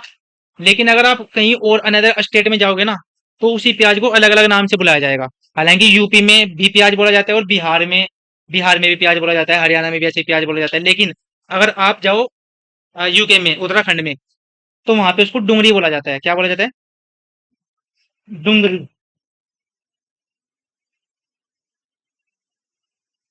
डुंगरी। समझ आ रहा है ना क्या है ये? मतलब प्याज को एक ही मतलब एक ही वो है, एक ही प्लांट है, लेकिन उसको अलग अलग स्टेट में अलग अलग नाम दिए जा रहे हैं। ठीक, अगर ऐसे हर एक ऑर्गेनिज्म के अलग अलग नाम होंगे तो ऐसे बहुत ज्यादा कन्फ्यूजन हो जाएगा। ठीक है, मान लिया कोई साइंटिस्ट है। ठीक है, मान लिया कोई साइंटिस्ट है, वो किसी मतलब वो प्याज पे ही मान लिया वो प्याज पे ही स्टडी करना चाह रहा है प्याज पर वो, और वो आकर इंडिया में बोल दे किसी भी स्टेट में जाकर के कि भाई मुझे वो चाहिए, मतलब उसके वहां पे जो होगा, उसके जो लोग मतलब जैसे अमेरिका का कोई बंदा है, वो प्याज को अलग चीजें बोलेगा, अनियन बोलेगा इंग्लिश में, है ना। अगर वो मान ले यहाँ पे किसी स्टेट में आकर के, हालांकि इंग्लिश तो फिर भी हम समझते हैं, लेकिन अगर उसने अपने लोकल एरिया की कोई भी लैंग्वेज यूज कर ली, ठीक, और जब वो यहाँ पे हमारे यहाँ पे इंडिया में आएगा और उसको उसका नाम लेके बोलेगा कि मुझे ये चाहिए, किसी को भी बंदा बताएगा, तो क्या वो समझ पाएगा उसको? नहीं ना, मतलब भाई उसकी लोकल में वो कुछ और बोल रहा है वो। जैसे मतलब ये है प्याज को यहाँ पे हम यूपी में उसको प्याज ही बोल रहे हैं, लेकिन अगर हम यूके में चले जाए वहाँ डूंगरी बोलेंगे हम उसको। जब हम वहां जाके प्याज बोलेंगे, क्या वो प्याज दे देगा हमको जाकर के? कोई भी बंदा वहां पर लोकल जब हम उसमें जाएंगे तो क्या वो प्याज देगा हमें? वो वहां पे हमें क्या बोलना पड़ेगा प्याज लेने के लिए? कि भैया हमें डूंगरी चाहिए। ठीक है, तो ऐसे ही मतलब साइंटिस्टों को कंफ्यूजन ना हो कि भाई हमें अगर मान लिया रिसर्च कर रहे हैं और हम कहीं पे भी जाए, कहीं पे हमें वो रिक्वायरमेंट हो, मान लिया कोई प्लांट है, कोई साइंटिस्ट प्लांट पर स्टडी करना चाह रहा है किसी पर, और वो इंडिया में ही पाया जाता है। ठीक है, लेकिन क्या है, इंडिया में उसको अलग अलग नाम दिया जाता है अलग अलग स्टेट में। वहां पे उस बंदे को कुछ और नाम पता है, जब वो यहाँ पे आकर के कहेगा कि मुझे वो चीज चाहिए, तो क्या कोई सो वो चीज दे देगा कोई भी प्लांट? नहीं ना। तो उसे एक ऐसा नाम देना पड़ेगा, यानी कि उसे एक ऐसा नाम बताना पड़ेगा, ठीक है, जो कि एकदम बंदा कोई भी कहीं का भी पूरे वर्ल्ड में कहीं का भी बंदा उसको पहचान ले और उसको ला करके दे दे कि भाई लो ये आपने मंगाए थे, ये है। ठीक है, तो ऐसे ही हमें हर एक ऑर्गेनिज्म को, ठीक है, हर एक ऑर्गेनिज्म को ऐसे ही एक नाम दिया जाता है, कॉमन नाम जो पूरे वर्ल्ड में फेमस हो, को पूरे वर्ल्ड में माना जाता हो। ठीक है, उसी को हम बोलते हैं नोमेनक्लेचर, यानी कि नाम देना। ठीक, अब ये लोकल नेम जो होते हैं, लोकल नेम देखो, ऐसी अगर हर एक उसके लोकल नेम अलग अलग हैं, प्याज के देखिए कितने कितने लोकल नेम हैं, तो ऐसे कन्फ्यूजन होगा स्टडी में भी और वैसे भी। तो इस कन्फ्यूजन को दूर करने के लिए साइंटिस्टों ने डिसाइड किया कि हमें एक ऐसा नाम रखना पड़ेगा हर एक ऑर्गेनिज्म का, जो कि हर एक मतलब पूरे वर्ल्ड में मान्य हो, पूरे वर्ल्ड में माना जाए। और हम अगर किसी उसका नाम ले तो लोग सीधा समझ जाए कि अच्छा भाई ये उसका उसका काम उसका वो कर रहा है। ठीक है, जैसे तुम्हारा नाम है, तुम्हारा सबका नाम अलग अलग है। ठीक है, आप किसी अदर कंट्री में जाओगे तो वहां पे आपका आधार कार्ड देखा जाएगा, ये वगैरह वगैरह। तो वहां पे ऐसे मतलब बहुत ज्यादा कन्फ्यूजन होगा। मतलब बस यहाँ पे इतना समझ लो, जो मैंने प्याज वाला एग्जांपल दिया ना, इसको अच्छे से समझ लो। बस उसी को लेकर के हम आगे चलेंगे। तो यहाँ पे इसका एग्जांपल लिख सकते हो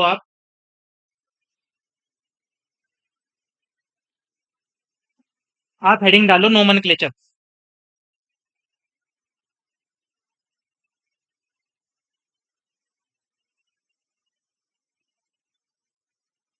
और इसमें लिखते चलिए, फिर मैं इसको एक्सप्लेन करूंगा वही। इसमें लिखिए द साइंटिस्ट फॉर सिंपल इसमें लिखे the scientific need for simple stable and accepted internationally accepted system for naming the living organisms, accepted system है वो, accepted system for naming the living organism of the world। मैं repeat कर रहा हूँ, the scientific need for simple and internationally accepted system for naming the living organisms of the world has generated a has generated a process has generated a process called nomenclature। यानी कि लिख दें, वहां तक लिखा है, for naming the for naming, अच्छा for naming the living organisms. यार ऐसे तो बहुत टाइम लग जाएगा, आज इस तरीके से हम नोमेनक्लेचर भी नहीं पढ़ पाएंगे। ये सबने लिख लिया है, मैं रिपीट कर रहा हूँ देखो, जिसका भी छूट रहा है। The scientific need for simple, stable and internationally accepted system for naming the living organisms of the world has generated a process called nomenclature। अर्थात ये है कि जो जितने भी साइंटिफिक काम है, जितने भी साइंटिस्ट को स्टडी करनी है, तो उसके लिए हमें एक स्टेबल, सिंपल, ठीक है, और इंटरनेशनली एक्सेप्टेड, यानी कि जो पूरे वर्ल्ड में हर एक कंट्री में मान्य हो, ठीक है, एक्सेप्टेड हो, ठीक है, उसको क्या उसको किसी भी लिविंग ऑर्गेनिजम्स को नाम देना, ऐसा कोई नाम देना, उसी को हम बोलते हैं नोमेनक्लेचर। समझ आया क्या बोला है मैंने?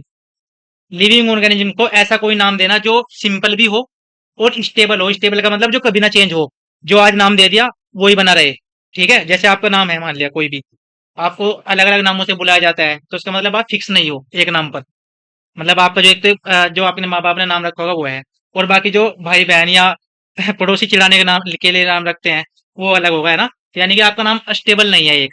लेकिन यहाँ पे हमें क्या करना है, हर एक लिविंग ऑर्गेनिज्म को एक स्टेबल, सिंपल और जो यूनिवर्सली हम बोल सकते हैं इंटरनेशनली एक्सेप्टेड हो, ऐसा नाम देना है, ताकि हमें पता चल जाए कि भाई ये वो है, कोई भी ऑर्गेनिज्म ये है। ठीक है, जैसे कि होमोसेपियंस है, ह्यूमन है, तो ह्यूमन का क्या नाम है? होमोसेपियंस, एक नाम है, तो हमें पता चल जाएगा भाई ये ह्यूमन की बात हो रही है। तो ऐसे में नाम देना ही इस प्रोसेस को हम क्या बोलते हैं? इस प्रोसेस को हम क्या बोलते हैं? नोमेनक्लेचर। अब इसके लिए एक साइंटिस्ट आए, जिन्होंने ये सोचा कि भाई हमें हर एक लिविंग ऑर्गेनिज्म को नाम देना चाहिए, जो थे कैरोलस लीनियस।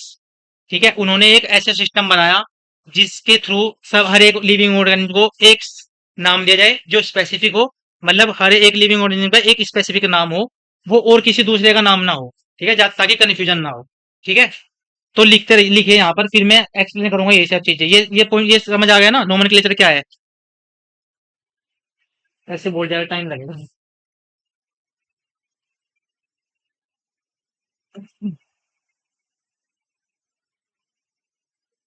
अब यहाँ पे लिखिए, एक हेडिंग डालिए साइंटिफिक नेम्स, कि साइंटिफिक नेम क्या होता है।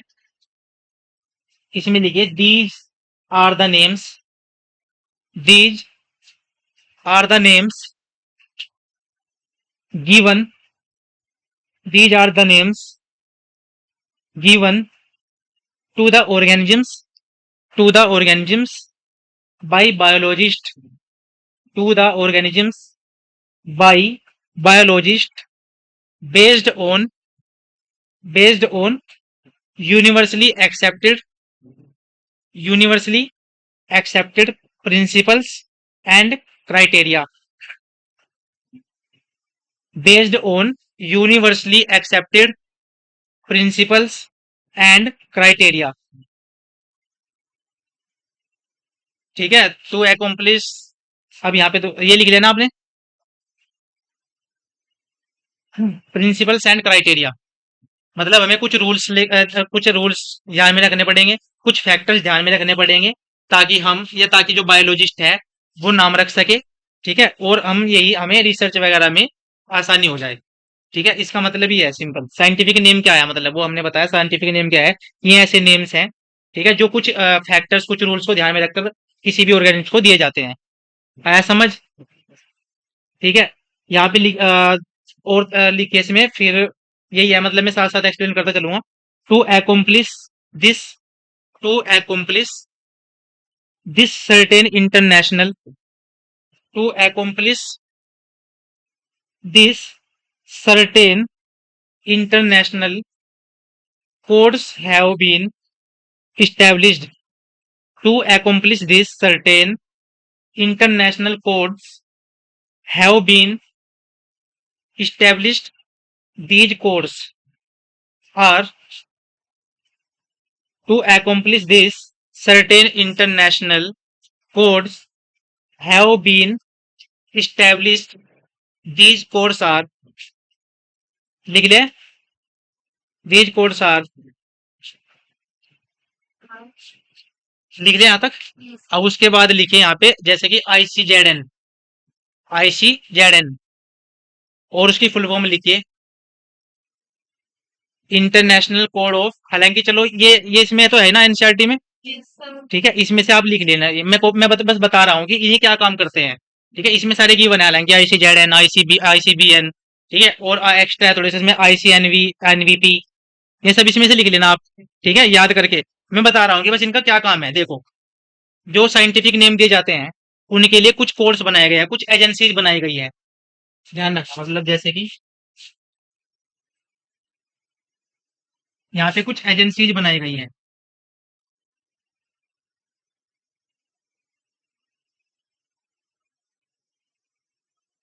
यानी कि ऐसे मान लो कुछ कंपनी बनाई गई है जिनको हमने कुछ रेस्पॉन्सिबिलिटी दे दी है, कुछ काम दे दिए गए हैं कि देखो भाई, तुम्हें प्लांट्स को नाम देना है, तुम्हें प्लांट्स के नाम रखने हैं, ठीक है, जैसे कि प्लांट्स के नाम रखने वाला अगर कोई कंपनी मतलब ऐसी जिनको हमने ये काम दिया है, अगर उन्हें हमने किसी कंपनी को काम दिया कि भाई तुम्हें प्लांट्स के नाम रखने हैं, तुम्हें प्लांट्स को नाम देने हैं, साइंटिफिक नेम तुम्हें प्लांट्स को देने हैं, ठीक है, तो उसमें वो उस कंपनी का नाम है, उस एजेंसी का नाम है ICBN, ICBN, यानी कि international code for botanical nomenclature, यानी कि वो ये जो है इसके हाथ में भी क्या है, जितने भी अर्थ पर जितने भी प्लांट्स हैं या जितने भी आगे खोज होंगी, जिनकी डिस्कवरी होगी, उन सबको नाम देने का काम कौन करेगा, ICBN। ये ऐसे मान के चलो जैसे कि आपने कोई कार निकलवाई या आपने कोई कार निकलवाई, ठीक है, आपने कोई कार खरीदी मतलब, ठीक, उसके बाद हमें पता है कि उसे एक पर्टिकुलर नाम दिया जाता है, मतलब उसे एक पर्टिकुलर नंबर दिया जाता है ना, जैसे हम देते हैं यहाँ पे UP11 ऐसे करके, वो आप क्या खुद से दे देते हो या आप खुद से उसका नाम ऐसे कुछ भी रख देते हो, नहीं ना, तो हमें ऐसा नाम देना पड़ता है जो हर एक जगह एक्सेप्टेबल हो, है ना, ताकि हम पहचान सके कि भैया यहाँ की गाड़ी है, यूपी की गाड़ी है और इस नाम ये इसका नाम है। और आपने अगर ये ऑब्जर्व किया, वो हर एक गाड़ी का अलग अलग नंबर होता है, वो उसमें बिल्कुल चेंज होता ही है, वो कभी किसी का सेम नहीं होता, है ना। तो ऐसे मान के चलो कि आपने एक गाड़ी खरीदी, ठीक है, अब उसको आपने नाम देना है, आप अपनी मर्जी से नहीं दोगे, आपको जो नाम देना पड़ेगा उसके लिए जाना पड़ेगा आपको RTO ऑफिस, पता है कुछ, मैं दिखा एग्जाम्पल की बात ले रहा हूँ। फिर ये देखो कि आपने आपने गाड़ी खरीदी, ठीक, अब आपको ना एक गवर्नमेंट रूल फॉलो करने पड़ेंगे और आपको RTO ऑफिस जाना पड़ेगा, वहां से आपको उसका नंबर मिलेगा जो हर एक जगह एक्सेप्टेड होगा। तो ऐसे ही क्या होगा, रूल्स तो हमने बना दिए, ठीक है, लेकिन अब उनको नाम देने का काम कौन करेगा, उन रूल्स का यूज करके उन प्लांट्स को या उस गाड़ी को नाम देने का काम कौन करेगा, ICBN, ठीक है, समझ आ रहा है क्या बोल रहा हूँ मैं ये? तो ऐसे ही ICBN जो होगा प्लांट्स को नाम देगा, जितने भी अब तक डिस्कवर हुए हैं उनको भी, और जितने भी आगे डिस्कवर होने वाले हैं उन सबको नाम देने का काम कौन करेगा, ICBN। ऐसे ही एनिमल्स को एनिमल्स कैसे नाम, ICZN, ठीक है, तो हमने ऐसी कुछ एजेंसीज बना दी गई है बस कि भाई तुम्हें तुम्हें प्लांट को नाम देना है, तुम्हें एनिमल्स को नाम देना है। ऐसे ही वायरस वगैरह को, बैक्टीरिया वगैरह के लिए भी हमने अलग अलग लिखे हैं, इसमें सब लिखी हुई है, देख लेना, उसमें लिख लेना, ठीक है। इसके बाद हम बात करते हैं बाइनोमियल नोमेनक्लेचर की। इसके बाद और भी चीजें हैं जैसे कि ICNCP, यानी कि जितनी भी फसलें हैं उनको अलग अलग नाम दिए जाते हैं, तो उनको नाम देने के लिए यहाँ पे ICNCP होता है। ये एनसीईआरटी में है, नहीं है देखना, हालांकि यही यही इंपॉर्टेंट है वैसे, इनसे और इससे इतना ज्यादा क्वेश्चन आता भी नहीं है, कि बस यही याद होने चाहिए आपको, ठीक है। अब हम बात करते हैं बाइनोमियल नोमेनक्लेचर की, हेडिंग डालो बाइनोमियल नोमेनक्लेचर।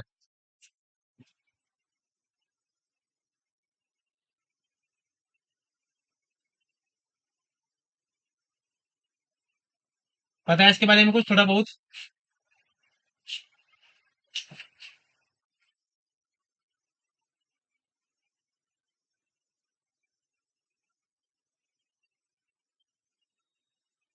पता है इसके बारे में कुछ,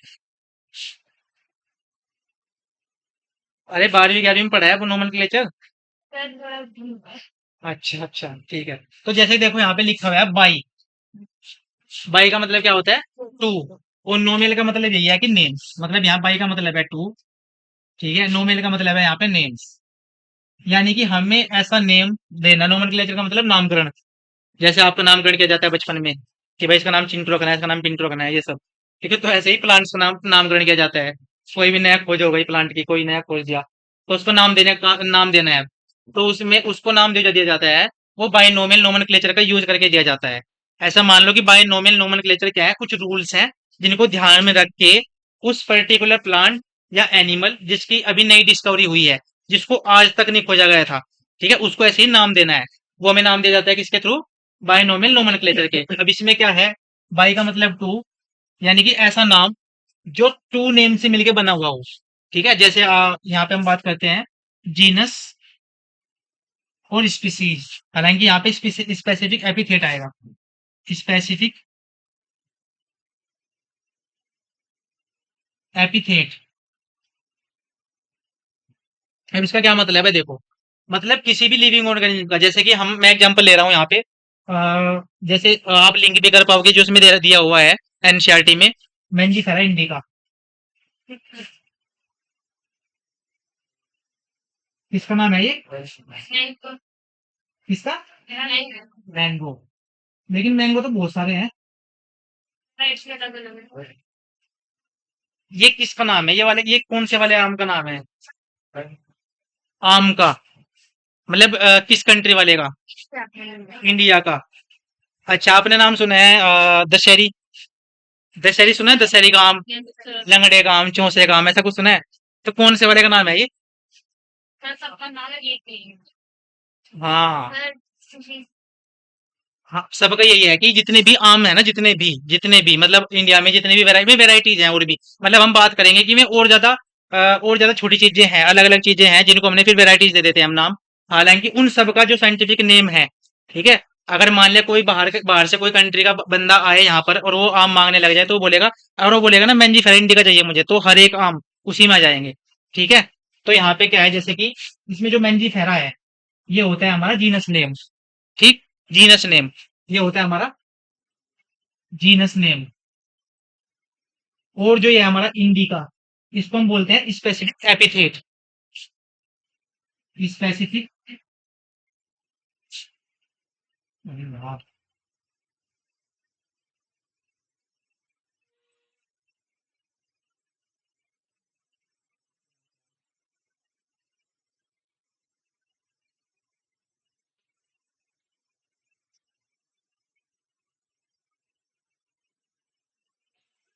इसमें दो नाम होंगे, जिसके हमने क्या नाम दिया, एक को हमने जीनस नेम दिया, जो शुरू का नाम होगा, जो शुरू का नाम होगा उसको हम बोलेंगे जीनस नेम, ठीक है, और जो लास्ट का नाम होगा उसको हम क्या बोलेंगे, स्पेसिफिक एपिथेट।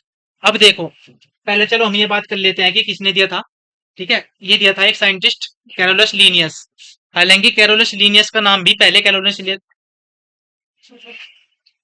जो कैरोलस लीनियस थे, अच्छा, कैरोलस लीनियस दो नाम से मिलकर बना हुआ है ना, कैरोलस और लीनियस। ये उन्होंने अपने से शुरुआत की थी, क्योंकि इन्होंने ही दिया था ये, कैरोलस लीनियस ने ही क्या नाम दिया था, मतलब ये बायोनोमियल नोमेनक्लेचर दिया था। तो उन्होंने क्या किया, इसका खुद से ही शुरुआत की, खुद के नाम से ही। उनका नाम जो था शुरू में, जो उनका इनिशियल नेम था, वो था कार्ल वोन लीने। क्या लिख रहा हूं मैं? कार्ल वोन लीने। तो जब इन्होंने बायोनोमियल नोमेनक्लेचर दिया ना, तो उन्होंने सोचा कि यार मैं खुद से ही शुरुआत करता हूँ अपने नाम से, ताकि लोग मोटिवेट हो और मानने भी इस चीज को कि भाई चलो नाम दिया है तूने, अपना तो नाम बदल, ऐसा कुछ। तो इस चीज से खुद से इन्होंने सोच करके अपना नाम भी चेंज कर लिया। अपना नाम भी इन्होंने क्या कर लिया, कार्ल वोन लीने से क्या कर लिया, कैरोलस लीनियस, है ना, कैरोलस लीनियस।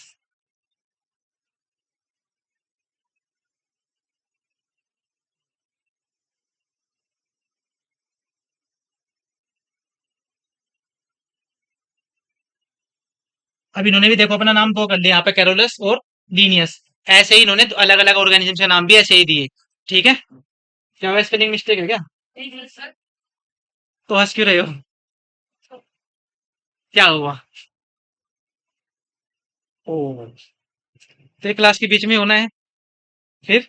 यहाँ पे फिलहाल इम्पोर्टेंट क्या है, क्लास का टाइम डिस्कस करना, फिर सॉरी सर। सॉरी वैसे बोले मना एहसान कर लिया मुझे। सॉरी सर, मतलब थोड़ी भी पोलाइटनेस नहीं है बिल्कुल भी।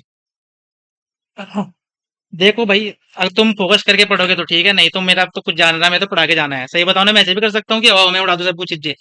और अब तक अगर मैंने इतना टाइम खींचा ना 3 दिन, ये सिर्फ इसलिए खींचा है कि ताकि तुम्हें समझा सकूं मैं, क्योंकि मैंने देख लिया है ज़्यादा बच्चों का बेसिक ठीक नहीं है। तो जिस वजह से मुझे मुझे ज़्यादा से ज़्यादा समझाने की कोशिश करनी पड़ती है। वरना ये टॉपिक इतना होता नहीं है। आपने यूट्यूब वगैरह पे भी देखा होगा, लोग 1 घंटे में निपटा देते हैं सारा टॉपिक ये पूरा। लिविंग वर्ल्ड देखा है ना कुछ ऐसा? हालाँकि आजकल तो सबको पता है।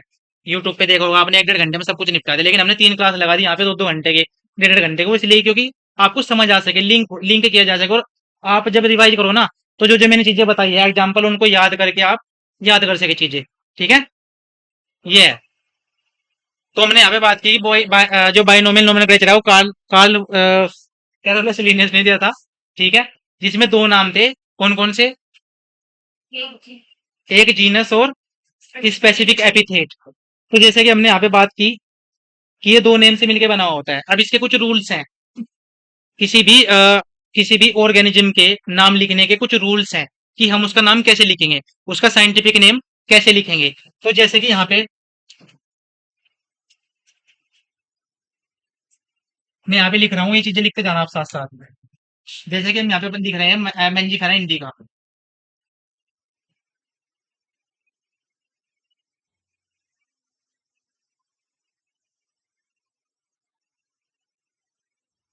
Mangifera indica. तो इसमें ये कौन सा नाम है? Genus name. ये हम आगे पढ़ेंगे कि जीनस क्या है, मतलब हम आगे पढ़ेंगे टैक्सोनॉमी जब पढ़ेंगे ना हम कल। हालांकि कल ही हो पाएगा, आज तो शायद टाइम भी बहुत ज्यादा हो जाएगा। तो हम कल पढ़ेंगे, उसमें हम पढ़ेंगे जीनस, स्पीसीज, फैमिली, ये सब पढ़ा है ना आपने। तो ये हम अच्छे से पढ़ेंगे कल अच्छे तरीके से। फिलहाल यहाँ पे याद रखो कि जो फर्स्ट नेम होगा किसी भी साइंटिफिक नेम में, किसी भी ऑर्गेनिज्म के साइंटिफिक नेम में जो फर्स्ट नेम होगा वो जीनस नेम होगा। इसको हम क्या बोलेंगे? जीनस नेम, या जेनेरिक नेम भी बोल देते हैं हम इसको। ठीक है, और इसको हम बोलते हैं स्पेसिफिक एपिथेट। Specific epithet.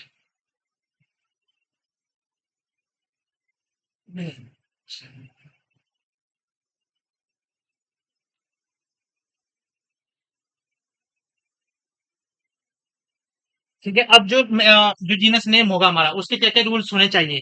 तो देखो, सबसे पहले तो उसका जो, अगर हम इसमें ना दो तरीके से होते हैं। मान लिया हम कॉपी में लिख रहे हैं, या जैसे मैं यहाँ पे लिख रहा हूँ, ठीक है, तो इसके अलग रूल्स होंगे। और जब मैं टाइप करूंगा अपने लैपटॉप में या फिर अपने फोन में, जब मैं इसको टाइप करूंगा तो उसके अलग रूल्स होंगे। ठीक है, तो जैसे हम यहाँ पे लिख रहे हैं फिलहाल, तो हमें क्या करना है? एक तो हम इसका जो सबसे पहला जीनस का जो सबसे पहला वर्ड होगा ना, मतलब सॉरी, ये अल्फाबेट होगा, वो क्या होगा? कैपिटल। वो कैपिटल होगा, जैसे यहाँ पे एम कैपिटल है। ठीक है, और साथ ही साथ, क्योंकि हम यहाँ पे इटैलिक तो नहीं कर सकते, मतलब पीछे तो लिख नहीं सकते, तो इसलिए हमें क्या करना पड़ता है? एक ये रूल्स है कि हमें इटैलिक लैंग्वेज में लिखना पड़ता है। ठीक है, इटली की लैंग्वेज है इटैलिक। तो हमें क्या करना पड़ता है? उसकी पहचान क्या है इटैलिक की?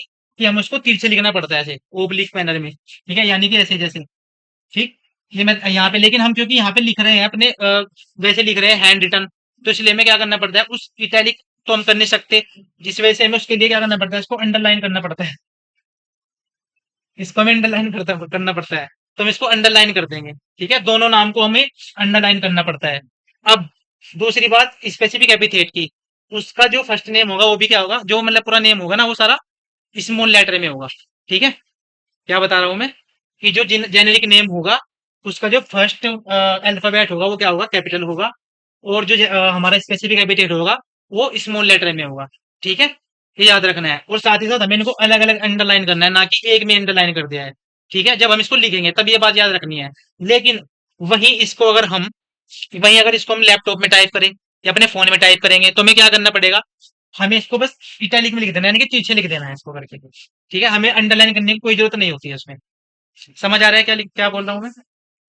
आप इसके साथ इसके यहाँ पे लिख सकते हैं। हालांकि ये एनसीईआरटी में गिवन है ना सारा, उसमें से पढ़ लेना, मैं बस समझा रहा हूँ फिलहाल, क्योंकि फिर टाइम ज्यादा हो जाएगा।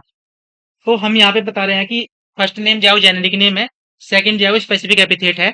ठीक है, जो हमने बताया बताया कि फर्स्ट जो होगा, फर्स्ट लेटर जो होगा वो क्या होगा? कैपिटल होगा। और मतलब किसका? जेनेरिक नेम का जो फर्स्ट लेटर होगा वो कैपिटल होगा। जो स्पेसिफिक एपिथेट का फर्स्ट लेटर होगा वो क्या होगा? स्मॉल होगा। हालांकि वो फिर आगे वो स्मॉल ही होगा वो। ठीक है, आया समझ? अच्छा, अब यहाँ पे इसमें कुछ जो हमारे थे कैरोलस लीनियस, इन्होंने इसको बायोनोमियल नोमेनक्लेचर का यूज करके प्लांट्स को और एनिमल्स को, उस टाइम पे जितने भी प्लांट्स थे और एनिमल्स थे, अपने हिसाब से उनको नाम दिया। ठीक है, और अपनी 2 बुक्स में उनको पब्लिश करा।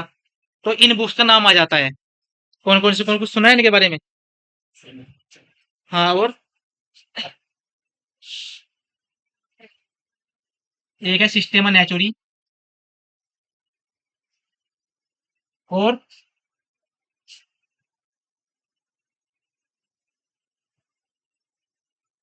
एक है, बताओ। कुछ नहीं आता तुम्हें?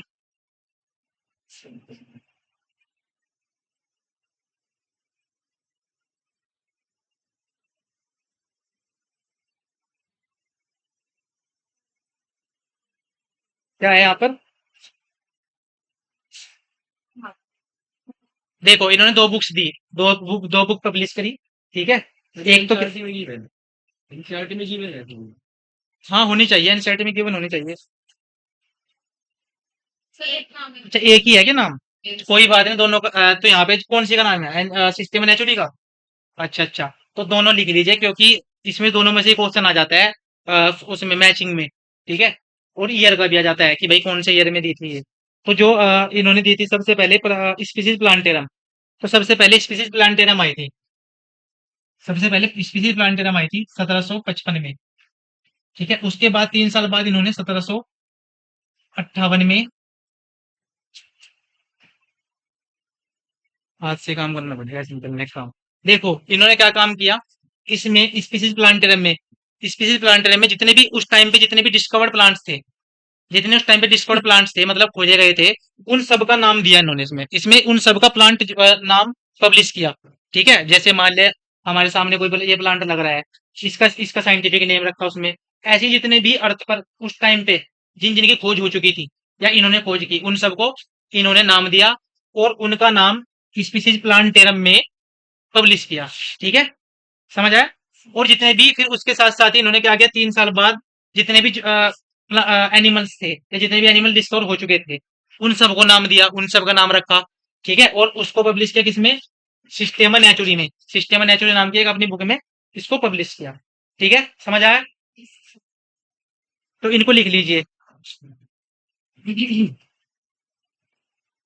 तो इन सब में ऐसे इन्होंने अपना अलग अलग उनको नाम दिया, ठीक है। क्या हुआ? कुछ पूछना है क्या?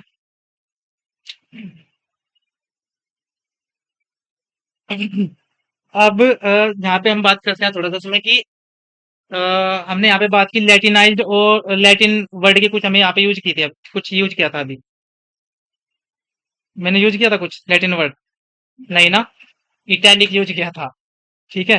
तो देखो इसके कुछ रूल्स होते हैं कि अगर जैसे हम यहाँ पे हमने बात की अभी कि इतने इतने नाम्स होते हैं, साथ ही साथ यहाँ पे क्या किया जाता है उस टाइम पे ना, जो लैटिन लैटिन लैंग्वेज है, उस टाइम पे लैटिन लैंग्वेज जो है वो, मतलब जितने भी रिसर्च वगैरह होती थी, साइंटिस्ट जितने भी रिसर्च वगैरह करते थे, वो सब लैटिन लैंग्वेज में उसको पब्लिश करते थे, ठीक है। आजकल भी हमारे यहाँ की ऐसे ही करते हैं, तो लैटिन लैंग्वेज में लिखते थे। अब लैटिन लैंग्वेज क्या है, लैटिन लैंग्वेज में लिखने का क्या रीजन है?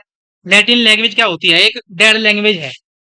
देखो हम बात करते हैं यहाँ पे कैसे, क्या क्या कहना चाह रहा हूँ मैं, कि जैसे यहाँ पे मैन्निफेरा इंडिका है ना,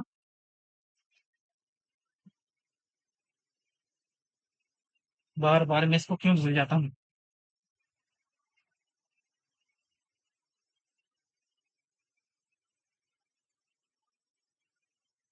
देखो जैसे नाम लिखा हुआ है मैंजीफेरा इंडिका, ठीक है, जैसे नाम लिखा है मैंजीफेरा इंडिका, अब ये इंग्लिश नेम नहीं है, ये पूरा नेम जो है वो क्या है, लैटिन में, लैटिन लैंग्वेज में है ये। अब लैटिन लैंग्वेज में ही क्यों लिखा जाता था इसको? क्योंकि लैटिन लैंग्वेज एक डेड लैंग्वेज है। डेड लैंग्वेज का क्या मतलब है कि ये लैंग्वेज अब कहीं नहीं बोली जाती है, मतलब इसका कोई भी अब नेटिव स्पीकर नहीं है। नेटिव स्पीकर का मतलब कोई नहीं बोलता है इस लैंग्वेज को, तो इसीलिए इस लैंग्वेज में कोई चेंज भी नहीं होता है, ठीक है। मतलब जैसे इंग्लिश में नए नए वर्ड्स आते हैं, हिंदी में नए नए वर्ड्स आते हैं, उनको हम बोलते हैं लिविंग लैंग्वेज। लिविंग लैंग्वेज का मतलब ये है कि लोग बोलते भी हैं और साथ ही साथ उसमें नए नए वर्ड ऐड होते जाते हैं, ठीक है। जैसे कभी पहले कूल, कूल है एक वर्ड, COOL, कूल, कूल का मतलब कभी ठंडा था पहले, है ना। आज उस कूल का मतलब क्या बोल देते हैं कि देखो कूल बन रहा है, कूल का मतलब बहुत बड़े दिखा रहा है अपने आप को, ओसम। तो अब देखो उसका चेंज हो गया मीनिंग, है ना। तो ऐसा क्या होता है लिविंग लैंग्वेज में होता है, जैसे हिंदी इंग्लिश में।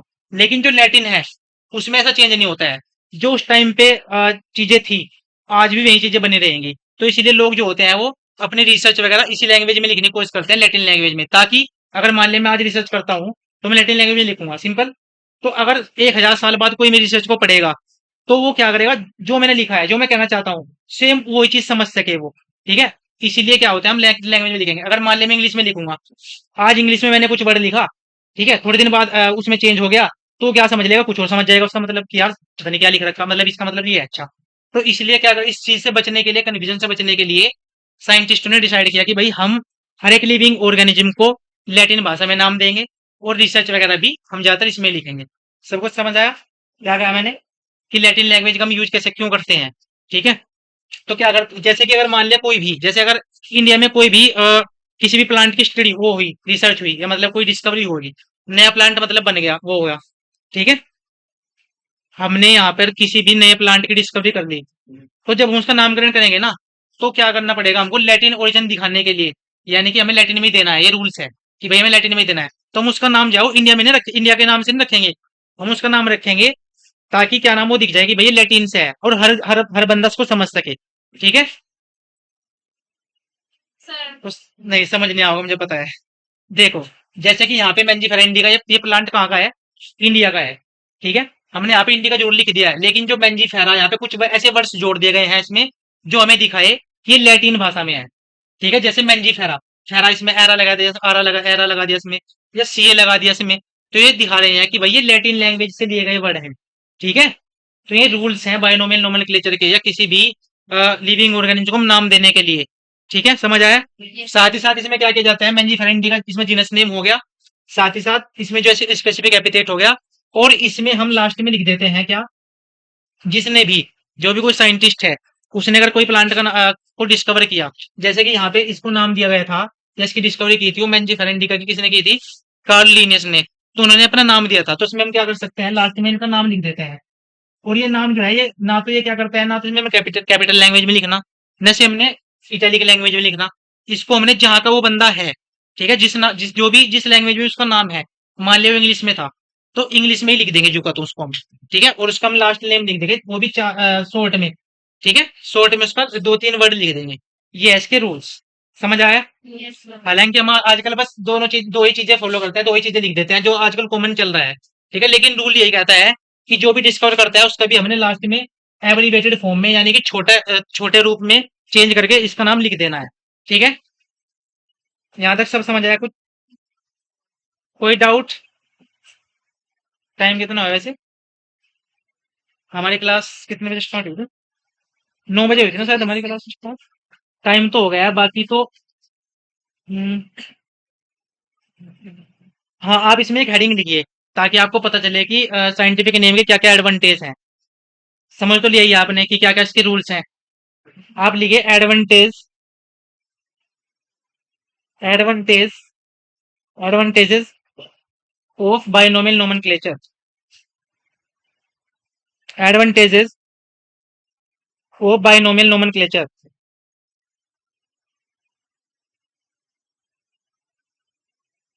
हेडिंग डाल लिया ये, क्योंकि शायद एनसीईआरटी में नहीं गिवन होगा, इस वजह से लिखवा रहा हूं मैं। लिख लिया advantages of biological nomenclature, yes लिख लिया।